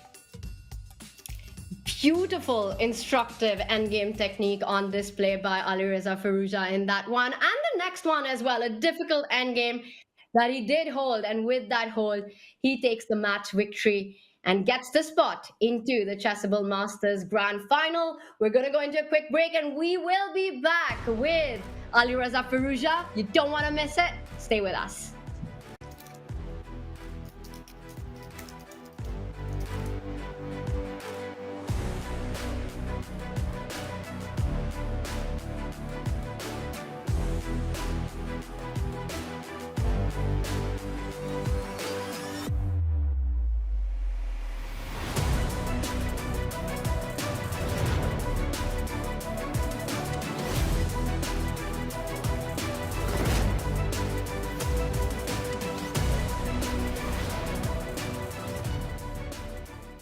The year-long Champions Chess Tour consists of 4 main online events and 1 live final. Each event will begin with a play-in tournament, open to all grandmasters and top finishers from qualifying events. 69 players from the play-in will be joined on the second day by the 4 qualifiers from the previous tour event. Match play with 73 players will then determine placement across all 3 divisions. Division play then commences with 6 days of double elimination brackets. The last players standing are your winners. The winner of Division 1 qualifies directly to the CCT Finals. The winner of Division 2 secures a spot in Division 1 at the next tour event, while the winner of Division 3 is guaranteed at least a spot in Division 2. In each event, players also accrue points for the season-long leaderboard. The final standings will decide who joins our Division 1 winners at the year-end CCT Live Finals. Each regular season event will feature a whopping $300,000 prize pool, while the final 8 players will battle it out for their part in $500,000 in prizes at the final. That's $1.7 million up for grabs in the 2024 Champions Chess Tour. So tune in and watch all the action as the best chess players in the world compete to be crowned the next CCT champion. Hello, can I get 50 ELO back please, because one of my friends played on my account and lost 50, thank you. I've got friends like that too. When I'm frustrated or in a bad mood, something strikes. Maybe my a little they, bit, you know what? Maybe, you know, I don't know. It's been a good night. Yeah. No, I have friends just like that, man. They come on my account. I wake up in the morning. Yeah.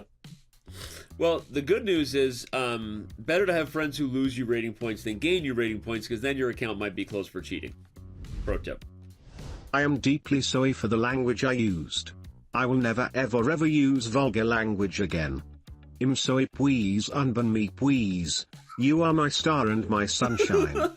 I go to bed dreaming of you, and when I wake up I think of you again, so I ask kindly please Chess.com come with me to POM.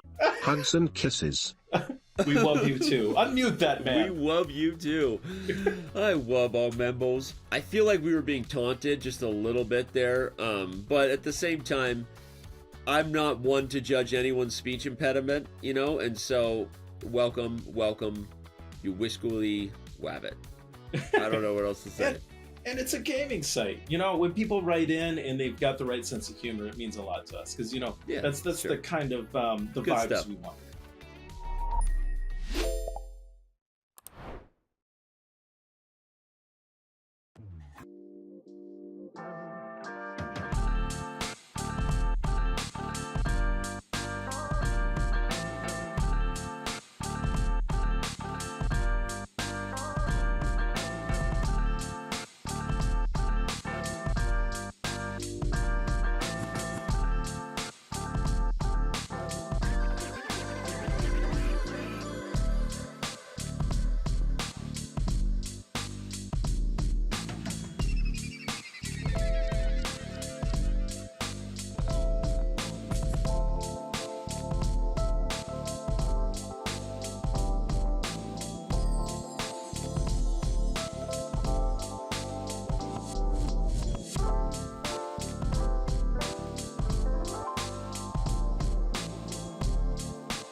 And we're back with our grand finalist of the Chessable Masters, Alireza Firouzja.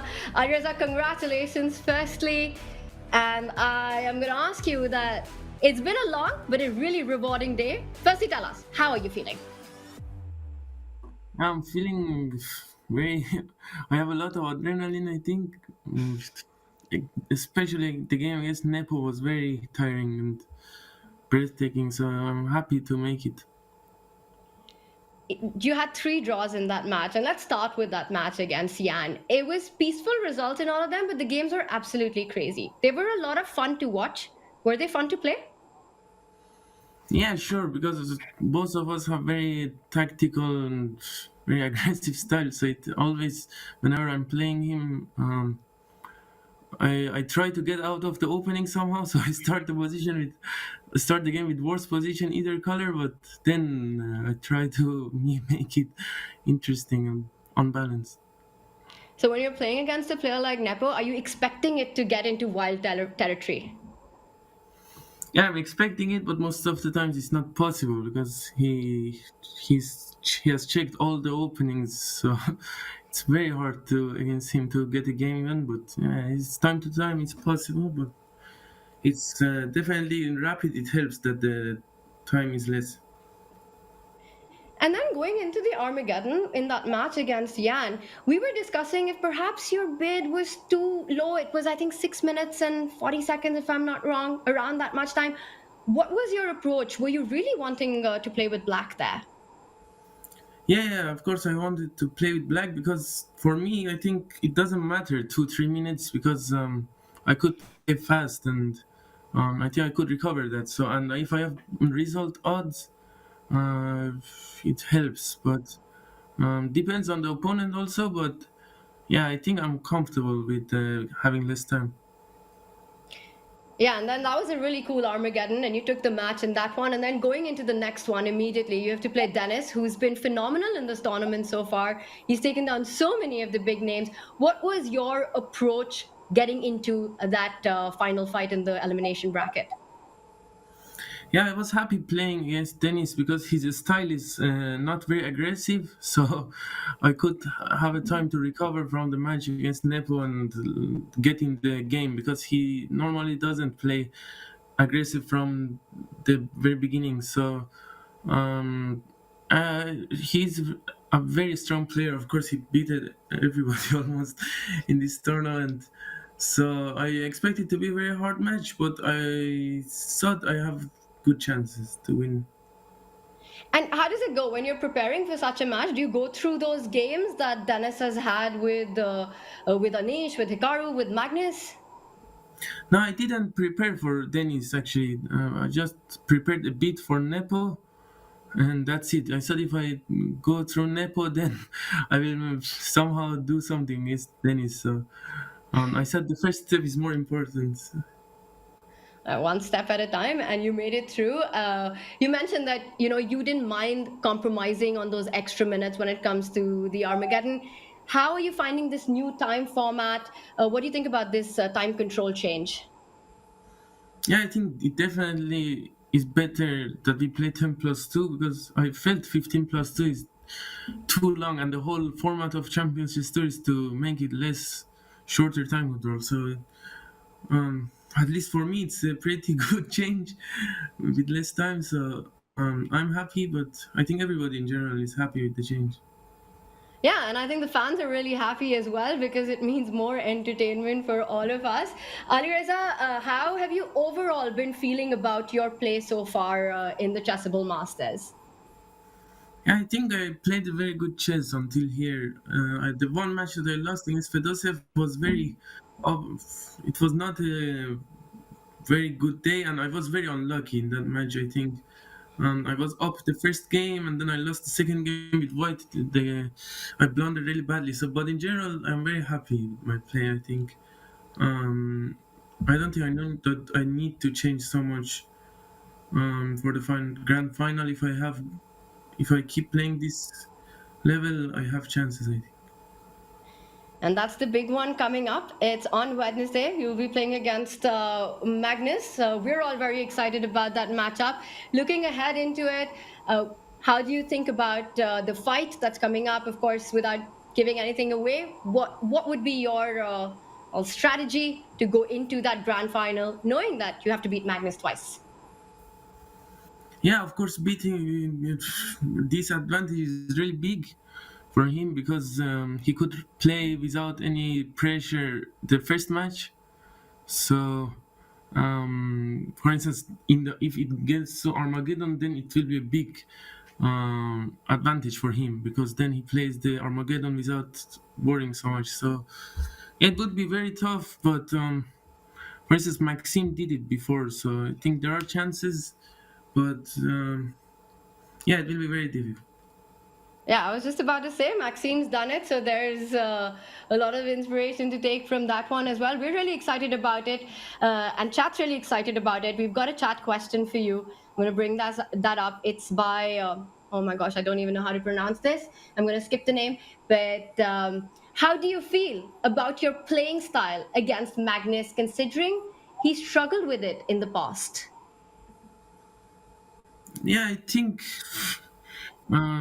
he's now trying to be more comfortable with my style. For instance, my kind of style.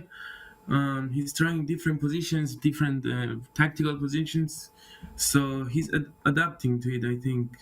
So he's playing much better than 3-4 years ago.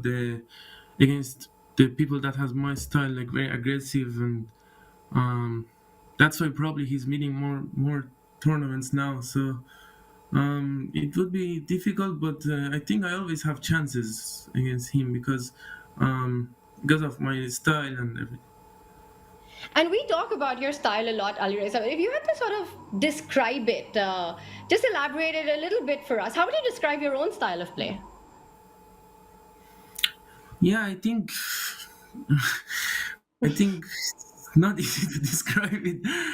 It's just I play a lot with intuition. Probably I don't like. For instance, Fabiano calculates a lot, but I don't have the patience so much to calculate. So I just play more intuitively. So maybe that way you can describe it. And do you think having this intuition, this style of relying more on intuition, especially works with less time on the clock?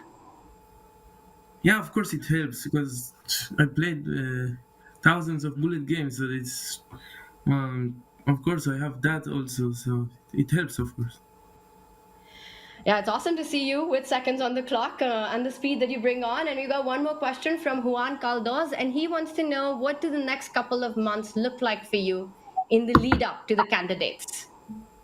Yeah, I will play the 960 tournament in Germany in 2-3 days, and then I don't have anything, so I have to prepare. And yeah, I'm working a lot on chess now, so for the candidates.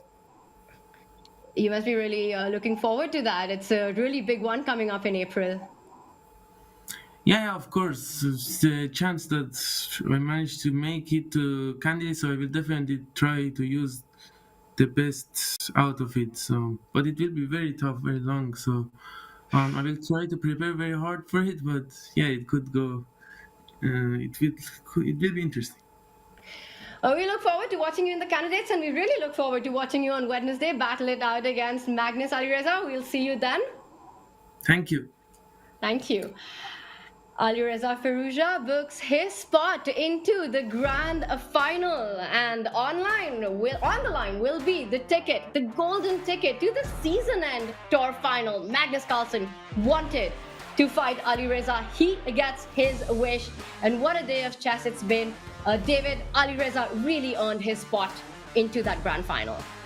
Yeah, we said it beforehand. If he were to get there, he would have to do it the hard way. It was 3 really tough games against Jan Nepomniachtchi, and he had to dig deep to find the extra energy to defeat fellow youngster Denis Lazavik. Impressive stuff, and he looked full of confidence in that interview with you, Tanya. I think he's going to fancy his chances secretly against Magnus. Yeah, and it's also so interesting with these dynamics, Robert, of the candidates coming up. Players, of course, don't want to reveal too much of their preparation. They don't want to reveal anything about their preparation. How do you think that would play out in this big grand final with so much on the line? Well, against Magnus Carlsen, you kind of expect that the #1 rated player in the world will play whatever he feels like. So it's not even like preparation often helps you against him. I think Alireza at this moment, he's just happy to secure a minimum second place finish, which means we'll see him in Division I in our second event of the tour. So for all you Alireza fans out there, you should be particularly happy about that. So I think considering he lost his first match, Alireza, he's not even considering what Magnus will play. He's just taking in this great day. He gets a day off tomorrow, and preparation, that's for another time. He's not going to worry about it yet. It's going to be a big fight when the two play each other. And of course, Alireza has to beat Magnus not once, but twice in that grand final. But there is a certain Maxime Vachier-Lagrave who's done it before. So it is possible, as he said, one step at a time.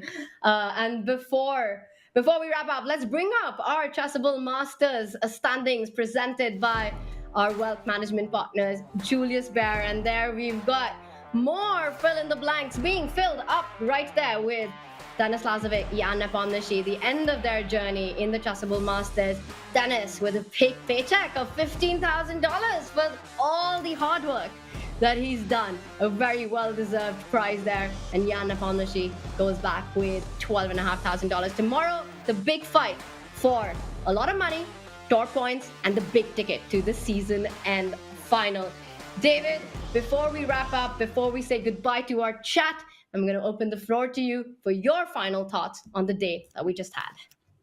Well, in Division 1, it's been as bloodthirsty as ever. It feels like we're saying goodbye to these huge names day by day. Ultimately, it was a triumph of youth with Alireza over experience with Jan Nepomuceno. And I just want to say, Denis Lazavik, I mean, get used to that name, everyone. We'll see him back at this point. But most of all, just excitement for the final on Wednesday.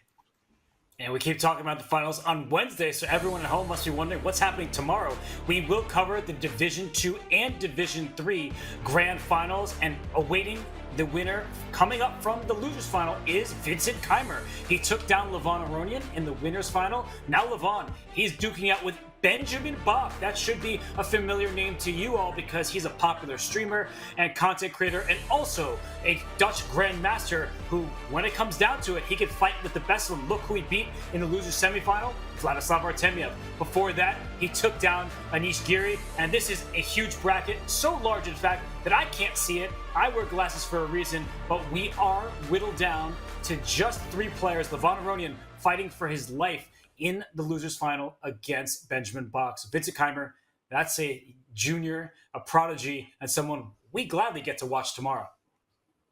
Spicy matches coming up in Division 2, Division 3. It will be the final day, and of course, there's a lot on the line for the players there as well. There's tour points, there's direct spot into the next Champions Chess Tour Division 1. So much to play for, so much to fight for, and all of that will be before the big grand final where Magnus Carlsen will take on the Alireza Firouzja. We didn't get that World Championship, but we get a Chessable Masters grand final. It's going to be a big day of chess. It has been a big day of chess as well. It's been a pleasure. Robert, David, chat. It's a goodbye from us. We will see you tomorrow.